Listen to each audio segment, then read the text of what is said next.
Hello, everyone, and welcome back to Nightmare Narratives. I can picture some of you already in bed, maybe some of you just getting home from work. Wherever you are, whatever time it is, I'm glad you're here. If this helps you relax or sleep, please like and subscribe. It means a lot. Now let's get you comfortable, and I'll tell you tonight's story. My name is Eleanor Fairmont, and I need to tell you what happened in the Daniel Boone National Forest in October of 1963. I've been a park ranger for 16 years now. I've saved over 200 people from these mountains. Before that day, I never believed in ghost stories. I thought they were just old mountain tales that scared tourists. I'm 39 years old, and I've spent most of my life in these Kentucky hills. My grandmother was Cherokee, and she used to tell me stories about hungry spirits that lived in the caves. "They steal the living to replace the dead," she would whisper. I never listened. I was too busy learning how to climb rocks and rescue lost hikers. The Red River Gorge is my area. It's 45 miles from the nearest real town, and when you're out there alone, you might as well be on the moon. The limestone cliffs rise up like castle walls, full of caves and hidden places where sound bounces in strange ways. Most people think it's beautiful. I used to think so too. That October morning started like any other. The leaves were turning gold and red, and there was frost on the grass that crunched under my boots. A thick fog hung in the hollows between the hills, the kind that makes everything look like a ghost story. But fog is just water in the air. That's what I told myself. I was checking the Gray's Arch trail system when my radio crackled to life. "Eleanor, we've got a problem," came the voice of Sheriff Martin from down in town. "School group from Louisville went missing last night, 12 kids, ages 6 to 12. 2 adult chaperones found this morning, unconscious. They don't remember anything." My stomach dropped. Missing kids were the worst kind of emergency. "Where's their last known location?" I asked, already heading back toward my truck. "Campsite near Devil's Kitchen." The chaperones say they all went to sleep around 9 o'clock. When they woke up this morning, every single child was gone. I grabbed my climbing gear, first aid kit, and extra rope. In 16 years of rescue work, I'd seen kids wander off and get lost. I'd seen them fall into creeks or get trapped in small caves. But 12 kids disappearing at once? That was different. The campsite looked normal enough when I got there. 12 small sleeping bags were laid out in a neat circle around the cold ashes of a campfire. The bags were empty, but they didn't look disturbed. No signs of a struggle, no torn fabric or scattered belongings. It was like the children had just melted away into the air. I walked around the edges of the camp, looking for tracks. The ground was soft from morning dew, perfect for footprints, and I found them, small shoe prints heading away from the camp in a neat line, like the kids had been playing follow the leader. But here's where things got strange. The footprints led straight toward a limestone cliff face that rose up about 30 feet high. As I followed them, they got clearer and deeper, like the kids had been walking faster. Then, about 10 feet from the solid rock wall, the tracks just stopped. Not like they turned around and went somewhere else. They stopped mid-step, like the children had been walking and then just vanished into thin air. I stared at that cliff face for a long time, looking for any crack or opening they could have squeezed through. Nothing. Just solid stone that had been there for millions of years. I radioed for backup and started checking my equipment. My rope, my flashlight, my compass, everything looked normal. But when I clicked on my flashlight to peer into a small cave opening nearby, the beam seemed to bend wrong, like it was shining through water instead of air. That's when I heard it. Very faint, coming from somewhere inside the rock itself, the sound of children singing. It was an old song, something I'd never heard before, but it made my skin crawl. The voices were high and sweet, but there was something wrong with them. They echoed in a way that didn't make sense, like they were coming from very far away and very close at the same time. I turned off my flashlight and listened hard. The singing stopped. When I turned the light back on, there was a small handprint in the condensation on the cave wall. A child's hand, but it faded away even as I watched. For the first time in 16 years, I felt something I didn't want to admit. Fear. Real, cold fear that started in my stomach and spread out like ice water in my veins. But I'm a park ranger. I save people. And somewhere in these hills, 12 children were counting on me to find them. I just didn't know yet that they weren't the only children lost in these caves. I called in Ranger Jenkins from the North Station. Billy Jenkins had been working these mountains almost as long as I had, and he knew how to handle scared parents and search parties. While I waited for him to arrive, I decided to follow the cliff face and look for any opening the kids might have found. The fog was getting thicker, which was strange because the sun was climbing higher. Usually mountain fog burns off by late morning, but this stuff seemed to be getting worse. It clung to the limestone walls like wet cotton, and it was cold, colder than October fog should be. I found the opening about 100 yards from where the tracks ended. It was small, maybe 3 feet high and 2 feet wide. A tight squeeze for an adult, but easy enough for a child. I clicked on my flashlight and peered inside. The cave tunnel went back about 20 feet before opening up into something bigger. I could feel air moving, which meant it connected to other passages. In the beam of my light, I could see more handprints on the walls, fresh ones. The children had definitely been here. I radioed my position and crawled inside. The tunnel was tight, and my jacket scraped against the rough limestone. But I've been in tighter spots. What bothered me was the temperature. It was getting colder as I went deeper, and I could see my breath in the flashlight beam. When I emerged into the larger chamber, I stopped and stared. The cave was big enough to stand up in, maybe 30 feet across. But that's not what made me freeze. It was the drawings on the walls. Someone had carved pictures into the stone. Pictures of children holding hands in a circle. Above them, other children floated in the air with their arms outstretched.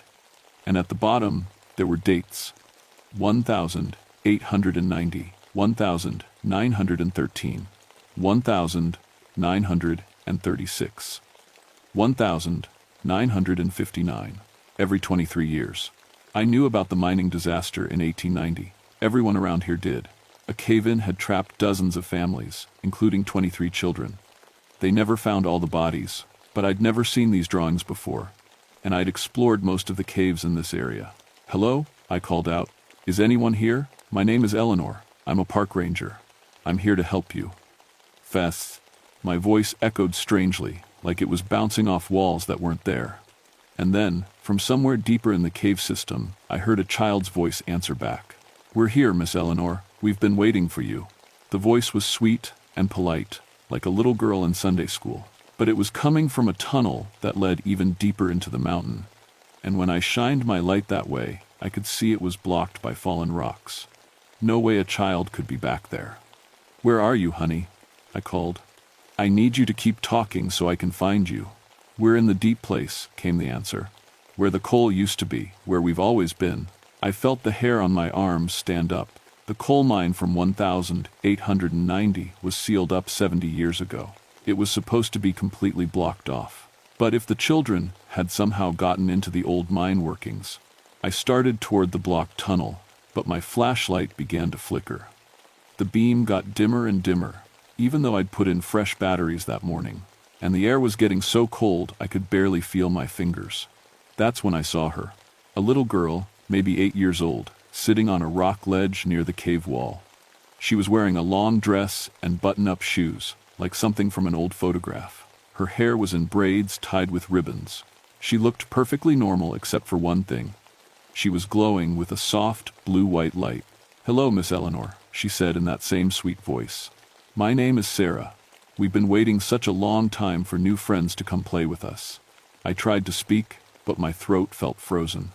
The little girl tilted her head and smiled, and that's when I noticed her eyes. They were completely black. Not just the pupils, but the whole eye, like holes cut in a pale mask. "The others are with us now," Sarah continued. "The children from the camping trip. They're so happy to be with us. We get lonely down here in the dark." I forced myself to take a step back toward the tunnel entrance. "Sarah, where are the missing children? I need to take them back to their families." The little girl's smile never changed. "Oh, they can't go back, Miss Eleanor. Once you come to play with us, you stay forever. That's the rule. We learned that in 1890. My radio started making noise, but it wasn't static. It was children laughing and singing that same strange song I'd heard before. The sound seemed to be coming from all around me, echoing off the cave walls. "Don't be afraid," Sarah said, standing up from her rock. As she moved, I could see through her, like she was made of mist and moonlight. "You have little girls of your own, don't you?" twins? We know all about them. We've seen them in your dreams. That's when I knew I had to get out of there. Fast. I turned and scrambled back through the tunnel, my knees scraping against the stone. Behind me, I could hear Sarah calling out in that sweet voice. Tell your daughters we're waiting for them, Miss Eleanor. Tell them we have games to play and songs to sing. Tell them we'll be their friends forever and ever. When I burst out of the cave into the foggy daylight, I was shaking all over. I grabbed my radio and tried to call for backup, but all I got was that children's laughter. My hands were so cold I could barely work the controls. Billy Jenkins found me 20 minutes later, sitting on a rock and staring at the cave entrance. Eleanor, you look like you've seen a ghost. I almost laughed at that. Almost. Billy, we need to search the old mine workings. I think the kids might have gotten into the sealed areas somehow. Billy frowned. That's impossible. Those tunnels were filled in decades ago. And besides... He paused and looked around at the unnatural fog. Don't you think it's strange how quiet it is out here? No birds, no insects. Even the wind has stopped. He was right. The forest was completely silent, like everything living had run away and left us alone with whatever was hiding in those caves. That's when we heard the singing again. 12 young voices, coming from deep underground, singing a song about going down, down, down into the dark where the coal used to be. Billy's face went white. Eleanor, he whispered, one of those voices. It sounds like my boy. My boy who died in a car crash 2 years ago. Billy and I spent the next 4 hours searching every cave and crevice in the area. We found more handprints, more of those carved pictures on the walls. And in one cave, we discovered something that made my blood run cold. Modern children's backpacks, arranged in a perfect circle around what looked like an old mining lantern. But the lantern was glowing without any fuel, casting that same blue-white light I'd seen around the ghost girl. This doesn't make sense, Billy kept saying. He was a practical man, good with facts and evidence. Finding his dead son's voice in an underground cave was breaking something in his mind. Tommy's been dead 2 years. I was at his funeral. I saw them lower the coffin. I know, I said, though I was starting to doubt everything I thought I knew about the world. We called in the state police and started a full search operation. By evening, we had 30 volunteers combing the area with dogs and lights. But the dogs wouldn't go near the caves. They'd get close to the openings, start whining, and back away with their tails between their legs. Even the horses the mounted police brought got nervous and skittish when they came near the limestone cliffs. As the sun went down, the fog got even thicker. Our flashlight beams couldn't penetrate more than a few feet, and the air got so cold we could see our breath even though it was still October. The temperature had dropped at least 20 degrees since morning, and weather reports said it should have been a normal autumn day. That's when we found the first missing child. Little Amy Peterson, 7 years old, was sitting on a rock outcrop about 50 feet up the cliff face. She was perfectly calm, wearing the same clothes she'd had on when she disappeared, but her skin was pale as moonlight and her lips were blue with cold. Amy, I called up to her. Stay right there, honey. We're coming to get you. She looked down at us with a strange, dreamy expression.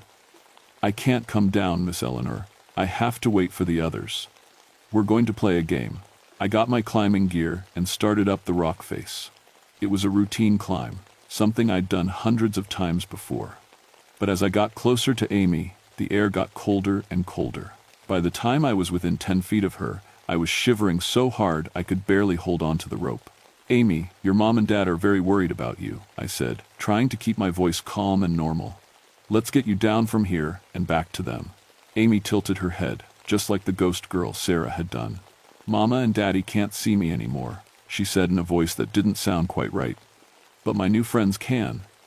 They've been teaching me songs. That's when she opened her mouth and began to sing. The same old mining song I'd heard before, but now I could understand the words. Asterisk, down, down, down, to the deep place, where the coal and the children sleep. Down, down, down in the cold place, where the promises we keep. Asterisk. As she sang, her eyes began to change. The brown color drained out of them until they were completely black, just like Sarah's. And I realized with horror that I could see through her, see the rock face behind her small body. Amy, stop singing, I said, reaching out for her. Take my hand, let me help you. But when my fingers touched her arm, it was like grabbing a piece of ice. Cold shot through my whole body, so intense it felt like burning. And in that moment, I saw something terrible. I saw the mine disaster of 1890. Like I was there watching it happen. Families trapped underground, children crying for their parents in the dark. And I saw something else. Something that had been waiting in the deepest part of the mine long before humans ever came to dig coal. Something hungry and old and patient. Amy smiled at me with her black eyes. The others are already in the deep place, Miss Eleanor. All 12 of them. They're learning the songs and playing the games. Soon it will be midnight, and we can all be together forever. I yanked my hand back and nearly lost my grip on the rope. When I looked up again, Amy was gone. Just vanished, like she'd never been there at all. But I could still hear her singing, echoing from somewhere deep inside the mountain. I rappelled down as fast as I could, my hands shaking on the ropes. Billy was waiting at the bottom, and his face was white as paper. "Eleanor," he said in a voice I barely recognized, "I've been hearing voices in the radio, children's voices. And one of them is asking for you, by name, a little girl who says she knows your daughters." I grabbed the radio from him. Through the static, I could hear them. 12 young voices singing together, and weaving through their song was that sweet voice I recognized. "Miss Eleanor," Sarah's voice came through the speaker. "Your little girls are so pretty. We've been watching them in town, watching them walk to school and play in their yard. They look lonely without their mama. We could be their friends. We could be their friends forever if you bring them to the deep place." I switched off the radio, but the voices kept coming. They were all around us now, echoing from every cave opening, calling out from the fog. The missing children and the ghost children, singing together in harmony. Billy grabbed my arm. "We need to get out of here. This isn't a rescue operation anymore. This is something else entirely." But I couldn't leave. Not with 12 children lost somewhere in those caves, not with that thing, whatever it was, talking about my daughters. My twins, safe in town with their father, didn't even know their mother was fighting for their lives in a dark place under the mountains. "Billy, I need you to go back to town," I said. "Right now. Find my ex-husband and make sure he doesn't let the girls out of his sight. Lock the doors, close the windows, and don't let anyone in, no matter what.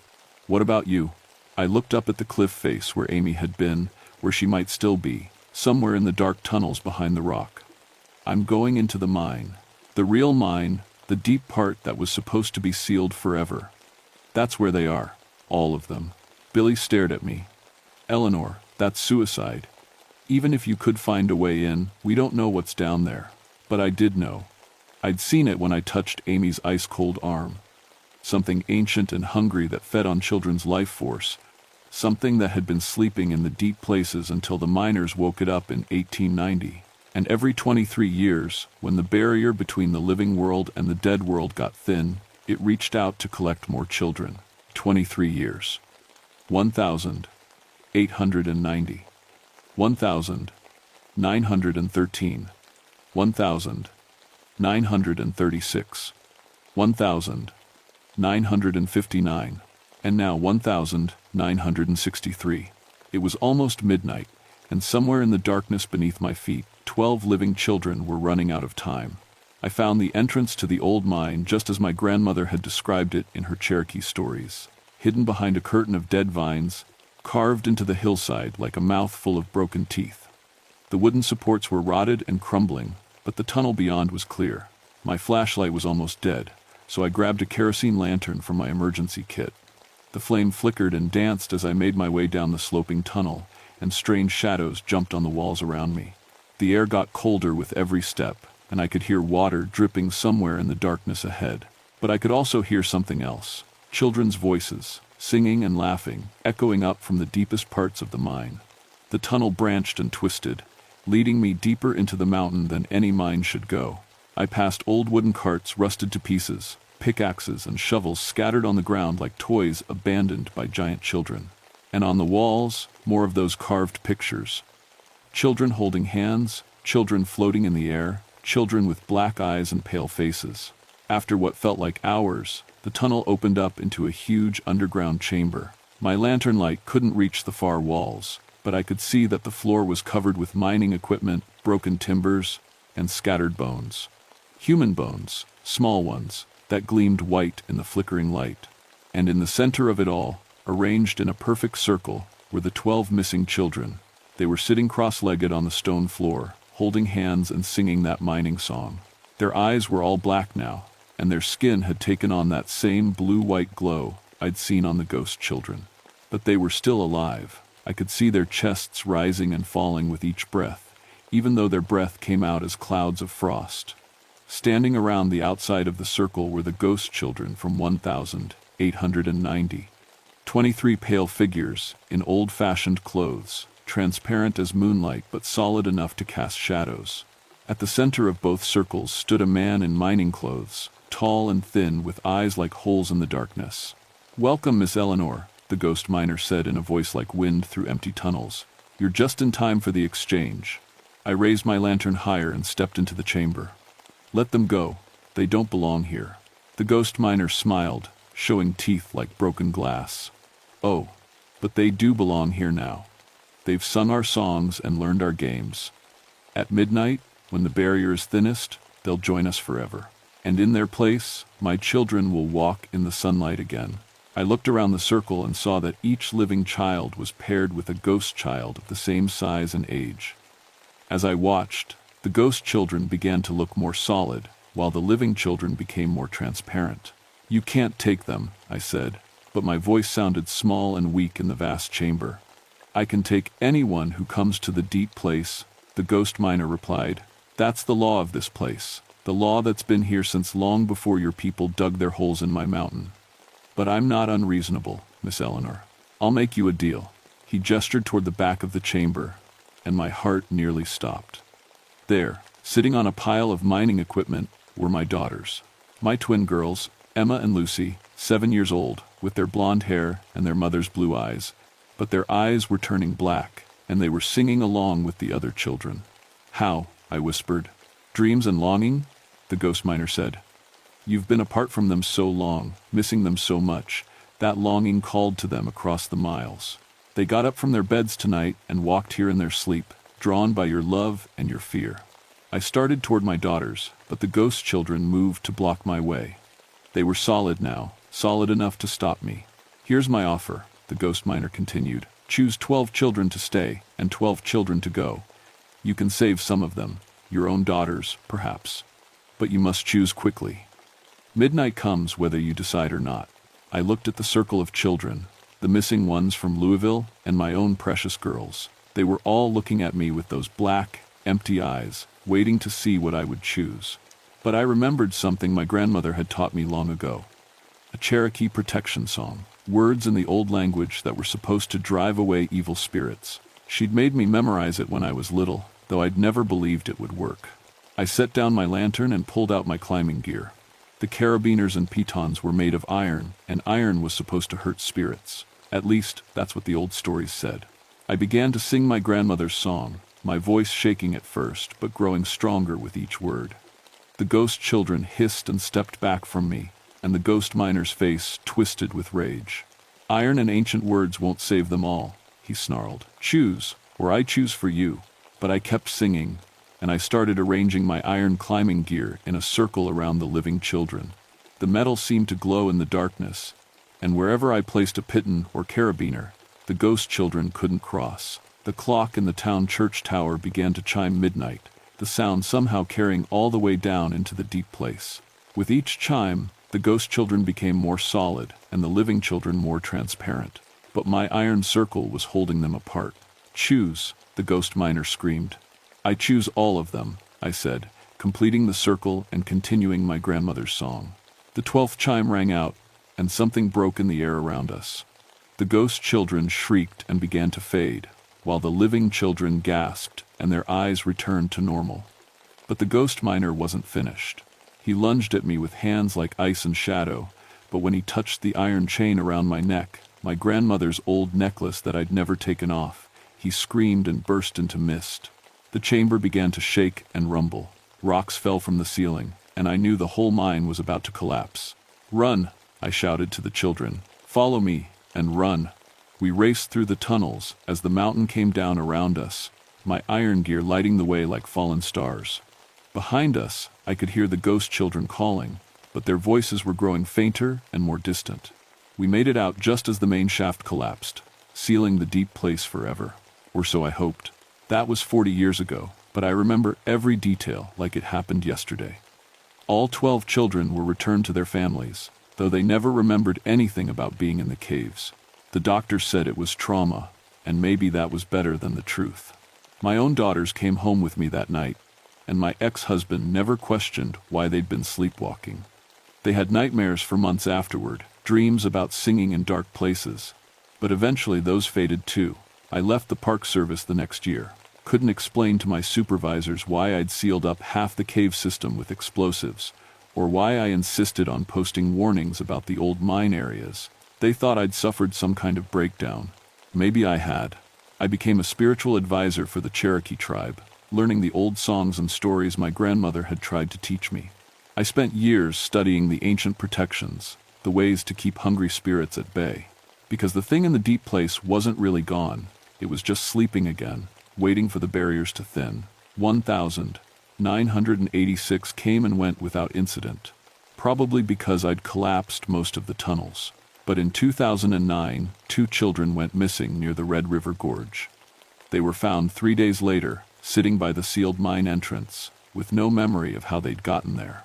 And now it's 2025, and I'm an old woman with white hair and shaking hands.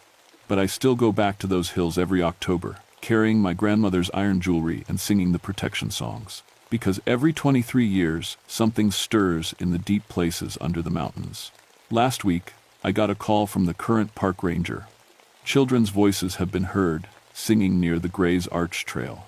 Hikers are reporting cold spots and strange fogs. A family camping overnight found their 8-year-old daughter missing from her tent in the morning, only to discover her sitting on a rock ledge 50 feet up a cliff face, singing a song she'd never heard before. They found her just after sunrise, and her eyes were still brown, so they got to her in time. But I know what's coming. The barriers are thin again, and the hungry thing in the darkness is reaching out for more children.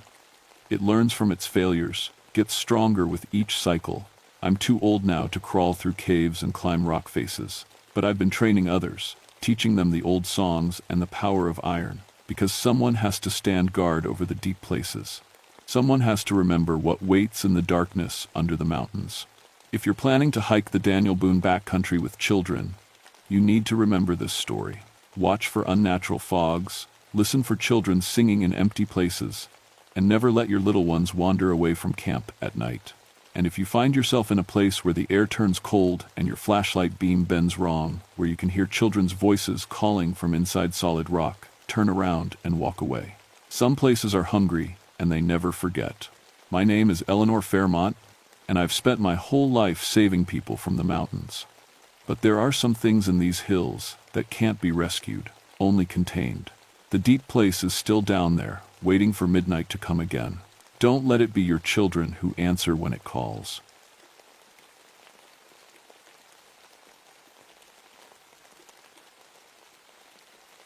My name is Marcus Holloway, and I've been walking these mountains for 18 years. Seen black bears that could tear a man in half, mountain lions that hunt in the dark, and more meth labs hidden in caves than I care to count. None of that prepared me for what hunts in the shadow of Cataract Falls.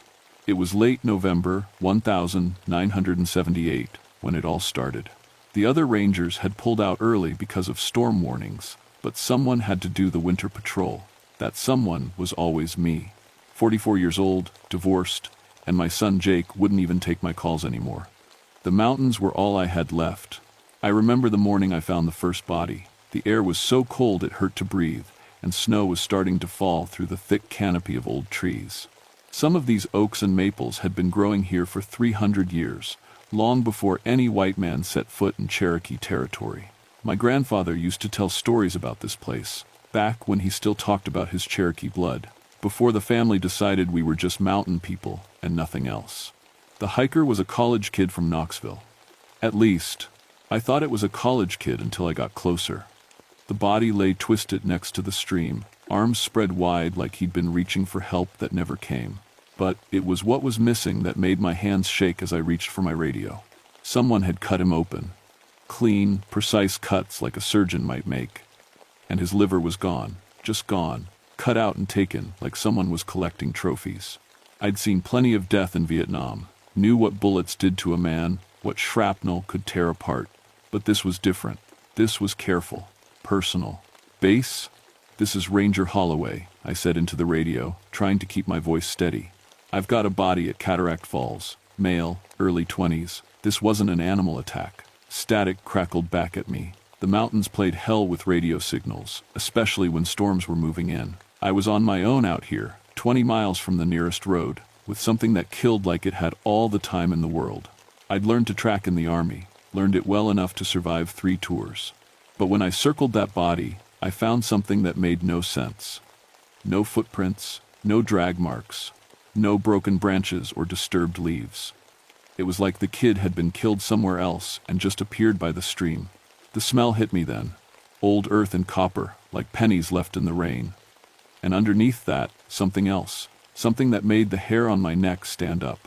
I'd been drinking too much since Sarah left.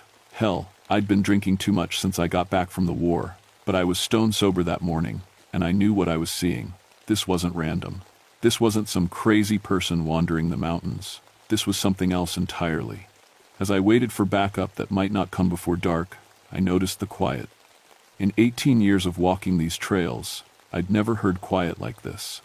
No birds, no squirrels chattering in the trees, no insects buzzing, just the sound of the stream running over rocks, and even that seemed muffled and wrong.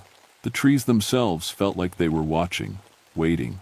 I should have left then, should have called in sick and let someone else deal with whatever was happening at Cataract Falls. But I'd never run from anything in my life, and I wasn't about to start. Besides, where would I go? These mountains were home, they were all I knew. By the time I hiked back to my truck that evening, snow was falling harder. The forecast said the storm would last 3 days, maybe 4. No way backup was getting in before then.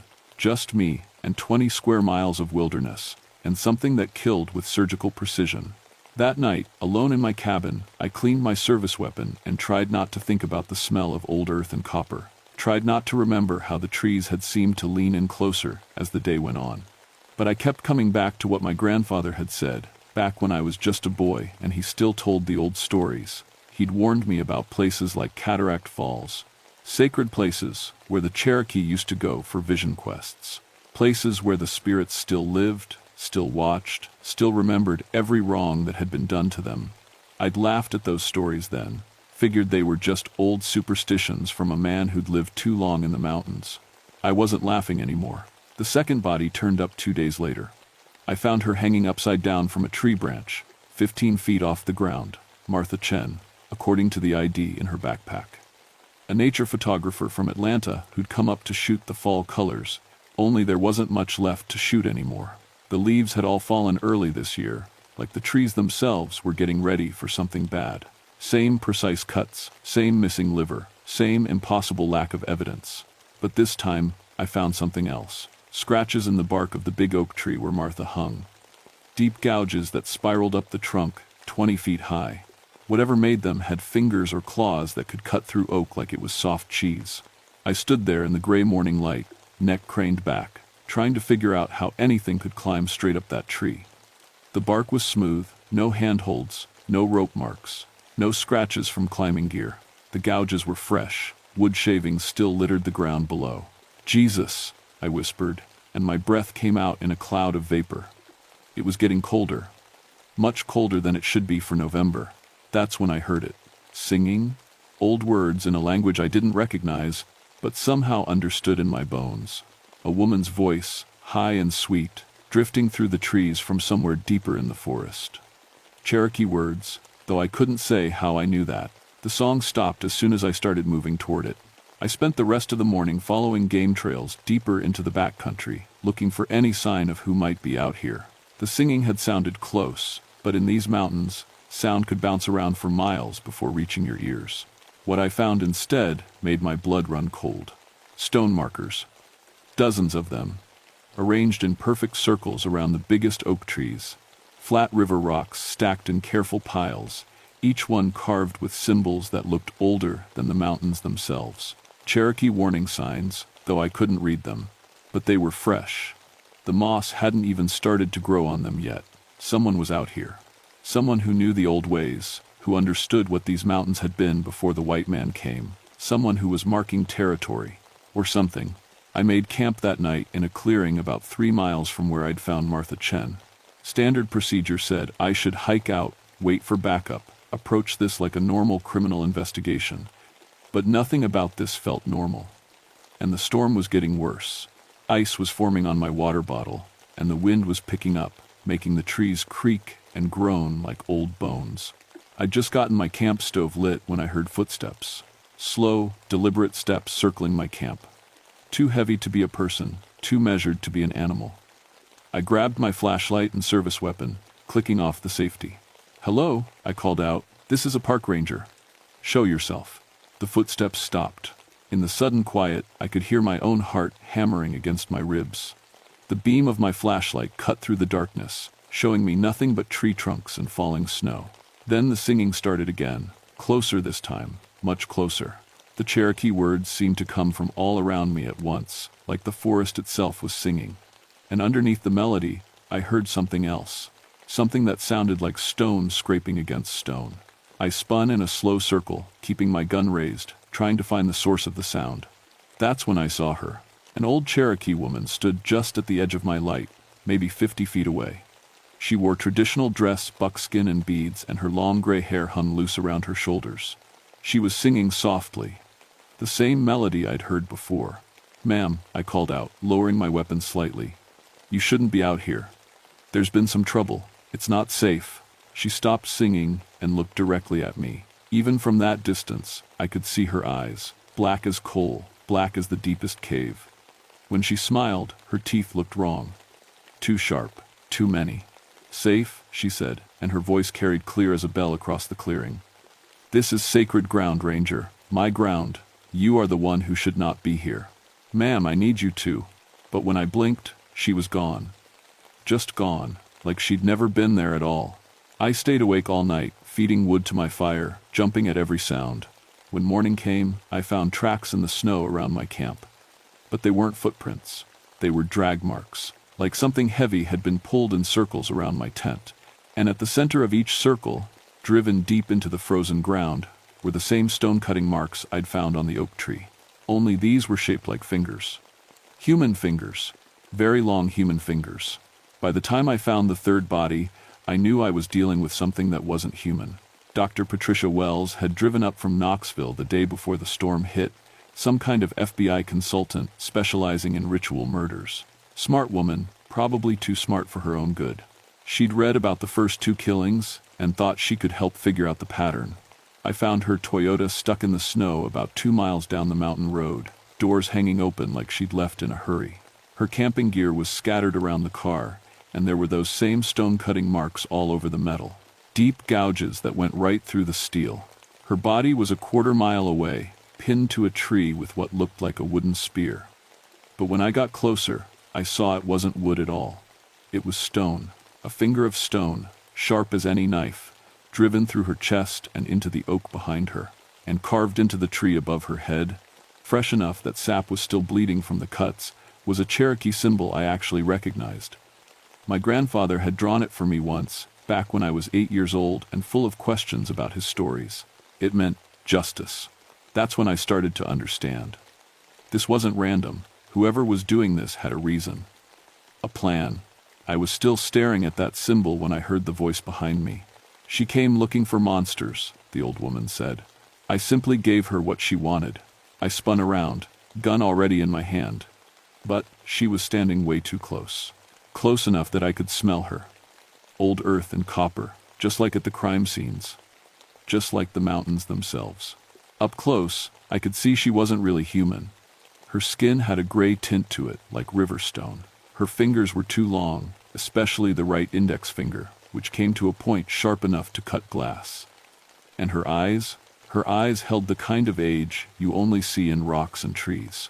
"Who are you?" I managed to ask. She smiled that too sharp smile. "The Cherokee call me Utlunta, Spearfinger." I am the one who takes the livers of the guilty. Guilty of what? Your people came to these mountains in 1838, she said, taking a step closer.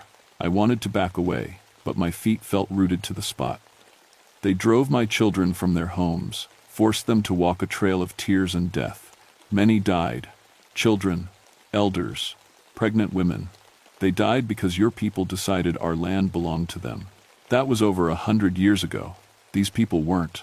Their ancestors were. Her voice got harder, colder. I can smell the guilt in their blood. The debt passed down from father to son, mother to daughter, and now the debt comes due. She raised that impossibly sharp finger and pointed it at my chest. Your great-great-grandfather, Marcus Holloway, he wore the uniform of the Georgia Guard. He was there when they burned our sacred places. There when they drove us from our homes. I can smell his blood in you. My mouth went dry. I'd never heard that name before. Never knew anything about my family beyond my grandfather's stories. But somehow, looking into those ancient black eyes, I believed her. I had nothing to do with that, I said. Didn't you? She tilted her head like a bird studying a bug. You work for the same government. You patrol the land they stole. You keep others from learning the truth about what happened here. I protect people.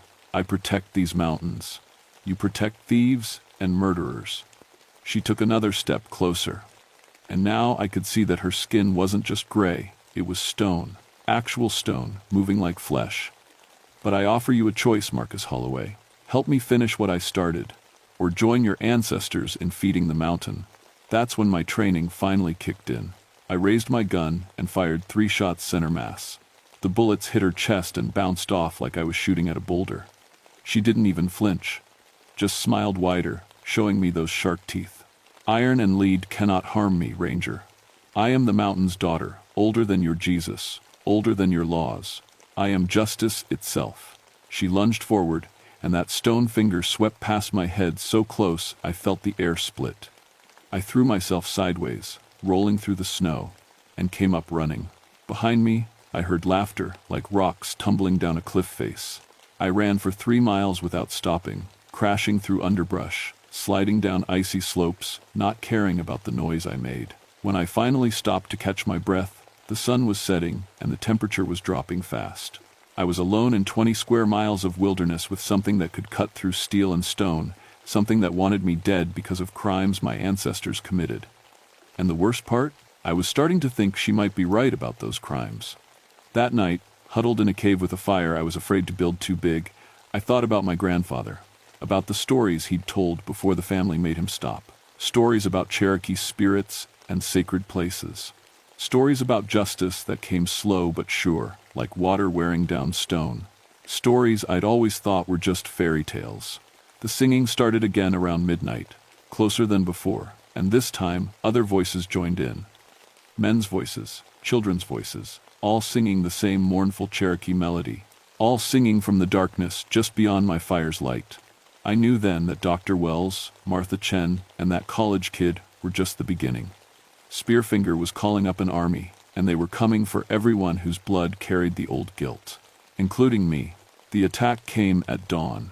I woke to the sound of stone scraping against stone, and when I looked out of my cave, I saw them. Dozens of figures moving through the trees. Cherokee warriors in traditional dress, women in buckskin, children with faces like carved wood, all of them gray as river stone, all of them walking toward my hiding place with that same slow, deliberate pace. And leading them was Spearfinger herself, 9 feet tall now, her stone skin gleaming in the pale morning light, that terrible finger pointing straight at my cave like an arrow aimed at my heart. Come out, Marcus Holloway, her voice echoed off the rocks. Face the judgment of those your family wronged. I had 6 bullets left in my gun, a hunting knife and a lighter, against an army of stone spirits led by something older than the mountains themselves. The math wasn't good, but as I watched them approach, something my grandfather had said came back to me. Something about Cherokee magic, about how the spirits could be turned away if you knew the right words, the right rituals. The old blood remembers, he'd whispered to me once, when I was 12 and asking too many questions. Even when the mind forgets, the blood remembers. I thought about the dreams I'd been having since the killings started. Dreams of Cherokee faces, Cherokee words, dreams that felt more like memories than imagination. I want to know the truth, I shouted out of the cave. About my family, about what they did. The stone army stopped moving. Spearfinger tilted her head, considering. You want truth? She asked. Then come, let me show you. Against every instinct I had, I walked out of that cave. The moment I stepped into the clearing, Spearfinger reached out with that stone finger and touched my forehead. The world exploded. Suddenly, I was standing in the same forest, but it was 1,838. The trees were smaller, the streams ran clearer, and Cherokee families lived in cabins scattered through the valleys. I could see children playing, women tending gardens, men returning from hunting trips. Then the soldiers came. I watched my great-great-grandfather, wearing the blue uniform of the Georgia Guard, as he kicked in doors and dragged families from their homes. I saw him burn sacred objects, destroy food stores, separate children from their parents. I felt his satisfaction as he counted the Cherokee homes burning in the valley below. But that wasn't the worst part. The worst part was watching him find the sacred cave where Cherokee medicine people kept their most holy objects. Watching him smash stone tablets covered with ancient writings. Watching him desecrate burial sites where Cherokee ancestors had rested for thousands of years. And watching him smile while he did it. Now you know, Spearfinger said, pulling her finger away from my forehead. I was back in the present, back in the snow and the cold. Your blood carries this guilt. Your family built their lives on Cherokee bones. I wanted to deny it, wanted to say that wasn't me, that I wasn't responsible for what my ancestors did. But looking into those ancient eyes, I saw something that changed everything.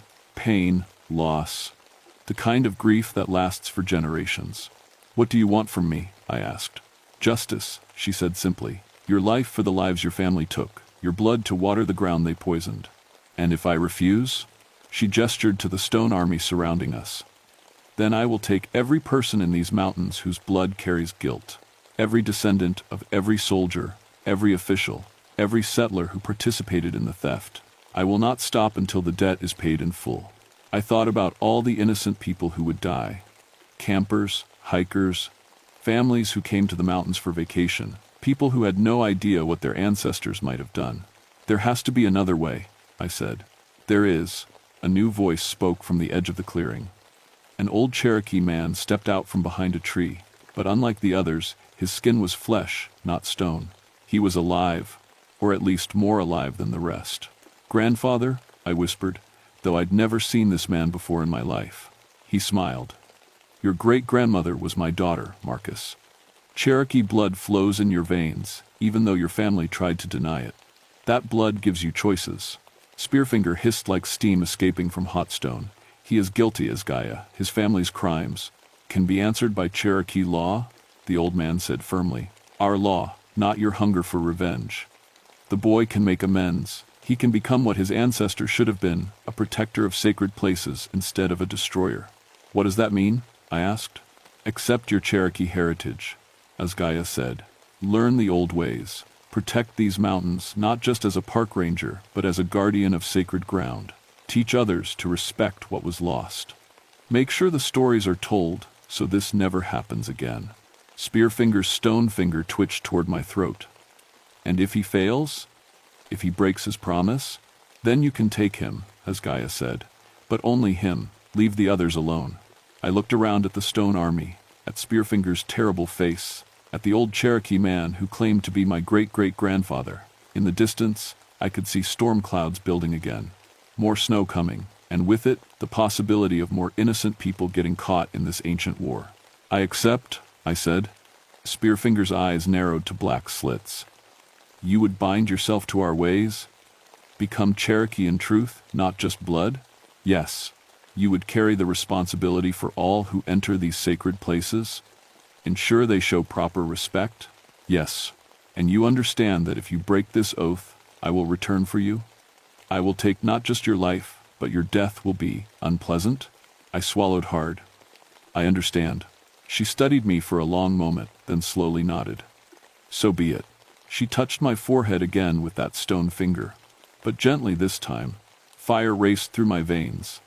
And suddenly I could understand the Cherokee words the spirits were singing. Could feel the pain of the mountain itself, the old wounds that had never healed. And I could feel something else. Power. Connection to something larger than myself, older than the government I worked for, deeper than any law written by men. Guard them well, Cherokee son, Spearfinger said, for I will be watching. The stone army turned and walked back into the forest, fading into the trees like they'd never been there at all. In moments, I was alone in the clearing with Asgaya. Will she keep her word? I asked. The old man smiled. Spearfinger always keeps her word. The question is whether you'll keep yours. That was 3 months ago. The official report blamed the deaths on a combination of bear attacks and cult activity. 7 tourists dead, no suspects in custody, case closed due to lack of evidence. The FBI consultant's death was ruled accidental poor weather conditions, inadequate preparation for mountain travel. Nobody asked too many questions. Nobody wanted to dig deeper into something that didn't make sense. But I know the truth. And now, so do others. The Cherokee Tribal Council sent representatives to meet with me 2 weeks after the storm cleared. They listened to my story without surprise, like they'd been expecting this call for years. Maybe they had been. They taught me the proper ceremonies for blessing the trails, showed me how to recognize the old boundary markers, the places where visitors should tread lightly or not at all, gave me Cherokee words to speak when the mountain spirits grow restless. And they gave me a new name, Kanegwati, protector of the sacred. My old life is mostly gone now. Sarah didn't come back, and I didn't expect her to. Jake called once, asking if I was all right after he read about the tourist deaths. It was the first time we'd talked in 2 years. Small steps. I don't drink anymore, don't have nightmares about Vietnam. Those old ghosts seem pale and distant compared to what I've seen in these mountains, compared to what I've become. The Park Service doesn't know about the changes I've made to the trail system. The subtle redirections that guide hikers away from the most sacred sites. The new warning signs I've posted in Cherokee and English. The agreements I've made with local Cherokee groups to provide cultural education for visitors. They just know that we haven't had any more bear attacks or unexplained deaths. That's enough for them. But sometimes, on the quiet nights when I'm doing my rounds, I hear her singing in the distance. Spearfinger, watching from the deep places where the oldest trees grow, waiting to see if I'll keep my promise. And sometimes I see other things moving in the darkness between the trees, spirits that were never human. Things that remember when this land was wilder, when it belonged to people who understood its power. I'm not the only one with Cherokee blood working in these mountains. Found 3 other rangers and 2 maintenance workers with similar family histories. All of them having dreams now. All of them learning to listen when the mountains speak. Because it's spreading. Whatever Spearfinger awakened here, it's calling to others of her kind across Appalachia. Park rangers in Virginia reporting strange disappearances. Hikers in West Virginia telling stories about stone women in the forest. Missing persons cases in North Carolina that don't add up. The old debts are coming due all across the mountains, and there aren't enough protectors to hold them back.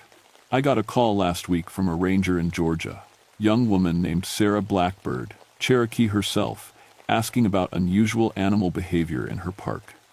Asking about the dreams she's been having, about the songs she hears when she's alone on the trails. I'm driving down there next month to meet with her, to share what I've learned, to help her understand what her blood makes her responsible for. Because that's what guardians do. We teach the next generation. We pass on the old knowledge before it's too late. My grandfather was right about these mountains. They remember everything. Every kindness and every cruelty. Every promise kept and every oath broken. And now, finally, they have voices again. Cherokee voices. If you ever come to Great Smoky Mountains National Park, if you ever find yourself walking the trails around Cataract Falls, remember what I've told you. Show respect. Stay on the marked paths. Don't disturb the stone circles or take anything that doesn't belong to you.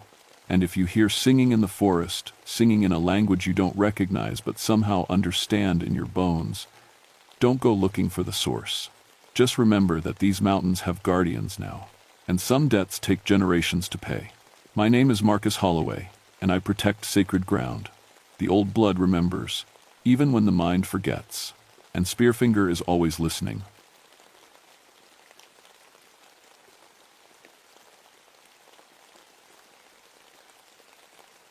My name is Samuel Bradshaw, and I've been a ranger in Jefferson National Forest for 21 years now. Before that, I spent 15 years underground, digging coal out of these same mountains. People always ask why I made the switch. Truth is, I got tired of wondering if each shift would be my last.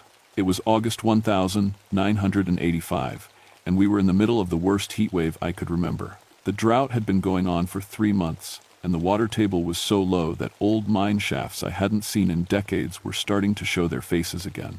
Orange streams trickled down the mountainsides where acid from the old mines was finally seeing daylight. I was up on Clinch Mountain that morning, checking on a new strip mining operation that had started up near some abandoned shafts. The company said they had all the permits, but I'd heard that story before. My job was to make sure they weren't going to cause any fires or cave-ins that might spread to the national forest. The site foreman, a big guy named Murphy, met me at the gate. "Nothing to worry about here, Ranger," he said, mopping sweat from his forehead. "We know what we're doing." I'd heard that before, too. Murphy reminded me of the bosses from my mining days, more worried about schedules than safety. The kind of man who'd send you into a tunnel even when the gas detectors were acting up. As I walked around the site, something felt off. The machines were all parked in perfect rows, like someone had arranged them during the night. That wasn't normal for a work site. Usually, operators just left their equipment wherever they finished for the day. "Your boys always keep things this neat?" I asked Murphy. He looked around, frowning. "That's strange. We left everything scattered yesterday when we quit. Had some equipment problems." I pulled out my notepad. "What kind of problems?" "Well, Johnson's bulldozer just stopped working. Engine was fine, but somehow all the tracks came loose. Strangest thing, the bolts were still there, just sitting in a neat pile next to the machine." A cold feeling crept up my spine, even in the 90-degree heat. I'd worked with heavy machinery my whole life. Tracks don't just come loose, especially not with the bolts stacked up like someone had used proper tools. "Any of your men work on it after hours?" Murphy shook his head. "Site's locked up tight. Besides, it would take hours to remove all those bolts, and you'd need the right equipment." I walked over to look at the bulldozer. The tracks were back on now, but I could see fresh tool marks on the bolts. Only problem was, these marks looked like they came from tools I'd never seen before. The scratches were too precise, too uniform. "Mind if I look around some more?" I asked. "Go ahead, we got nothing to hide." That's when I noticed the smell. It was faint at first, but as I walked toward the old mine entrances, it got stronger. Coal dust and something else, something that reminded me of the deep mines where the air never moved right. The abandoned shafts were supposed to be sealed, but I could see that some of the barriers had shifted, not broken exactly, but moved just enough to let air flow through. And that air smelled like the mines from my working days: damp earth, old timber, and the metallic taste that meant methane gas. I radioed back to headquarters. "This is Bradshaw. I'm going to need the gas detector equipment up here." "Everything okay, Sam?" I looked around the site again. The workers were starting their shifts, but they kept glancing at the mine entrances like they could feel something watching them. "Maybe," I said. "Maybe not. My wife Sarah always said I worried too much, that I saw dangers where none existed. But 15 years underground teaches you to trust your gut. When something feels wrong, it usually is." As I walked back to my truck to get the gas detector, I heard something that made me stop cold. It was faint, but I knew the sound. Metal on stone, rhythmic and steady. Someone was swinging a pickaxe inside the sealed mine. I stood there listening for a full minute, but the sound had stopped. Murphy and his crew were all accounted for, working on the surface. The mine entrance was still blocked off, just like it had been for 30 years. "Must be the heat playing tricks," I muttered, but I didn't believe it. I got my gas detector from the truck and walked over to the nearest mine entrance. The machine started clicking as soon as I got close. Methane levels were way too high for a sealed mine. Gas like that meant there was activity down below, movement stirring up pockets that should have settled decades ago. "Murphy," I called. "You need to move your men back from these entrances. Gas levels are dangerous." "How dangerous?" "One spark, and this whole mountainside could blow." Murphy started shouting orders, and his crew pulled back to a safer distance. But as they moved, I noticed something else. There were footprints in the coal dust around the mine entrance. Fresh ones. Only problem was, they were the wrong kind of footprints. These looked like the heavy work boots we used to wear in the mines back in the 50s. Thick leather with metal studs for grip. Nobody had worn boots like that in 30 years. I followed the prints as far as I could. They led right up to the mine entrance, and then nothing. Like whoever made them had walked straight through solid rock. That evening, I drove into town to check the records at the courthouse. The mines up on Clinch Mountain had been abandoned since 1952, after an explosion killed 73 men. I remembered my grandfather talking about it, said it was the worst mining disaster in county history. The newspaper from back then was still on file. Mine explosion kills 73. The headline read, "Company officials say safety protocols were followed." But there was a smaller article buried on page 3 that caught my attention. Miners' families claim safety warnings ignored.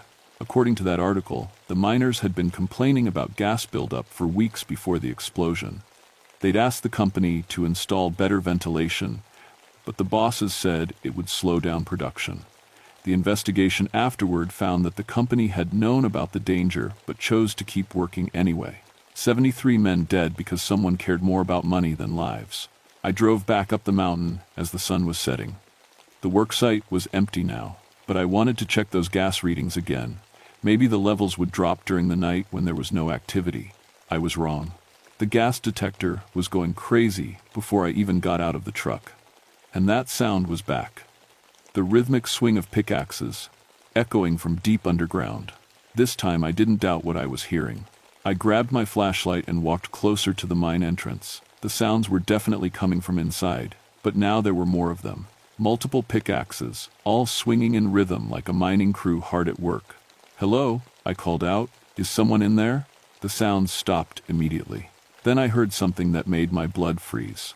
It was a voice, muffled by tons of rock, but clear enough to understand. "Get out," it said. "Get out before they kill you too." I ran back to my truck and grabbed the radio.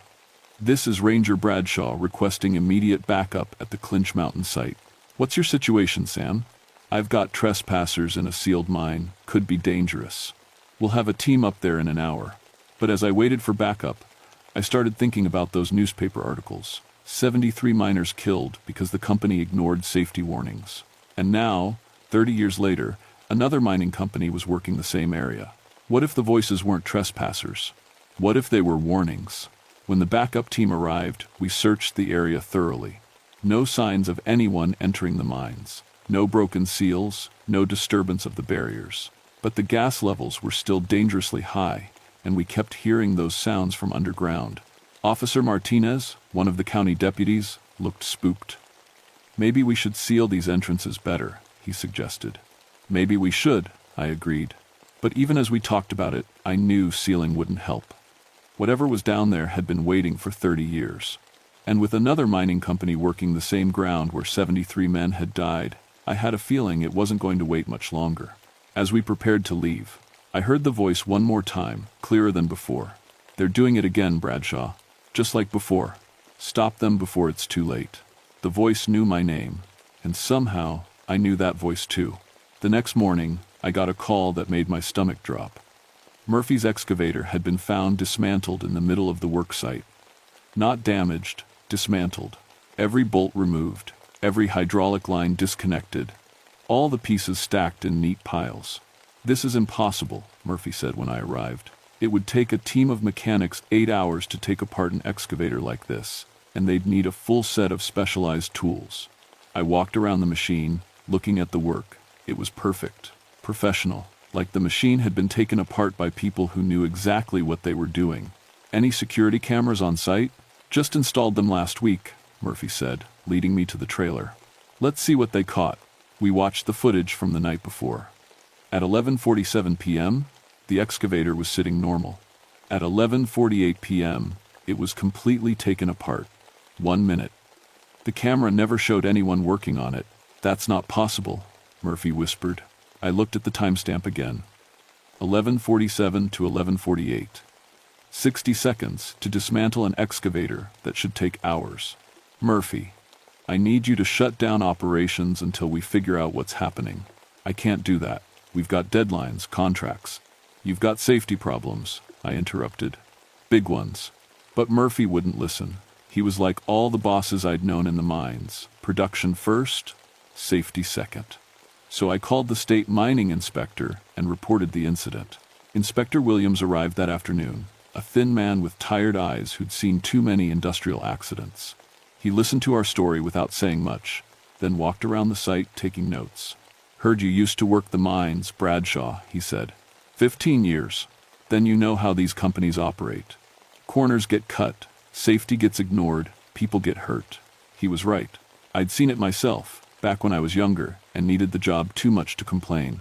"What I can't figure out," Williams continued, "is who's got the skills and equipment to do something like this overnight." That's when we heard it. The sound of pickaxes, clear as day, coming from the sealed mine entrance. Williams heard it too. "What the hell is that?" We walked over together. The sounds were louder now, and there were more voices. Men calling out to each other, the way miners do when they're working deep tunnels. Williams pulled out his own gas detector. "Methane levels are through the roof," he said. "This whole area should have been evacuated." I tried to tell Murphy. "Murphy," Williams shouted across the site, "shut it down, right now." But Murphy was nowhere to be seen. His truck was still there, but he wasn't answering when we called. We found him an hour later, sitting in his car with the windows rolled up and the engine off. He was dead. The official cause would be listed as heart attack, but I knew better. His car was filled with coal dust. Fresh coal dust that shouldn't have existed anywhere on the site, and his face looked like he'd been trying to breathe through a mask made of coal.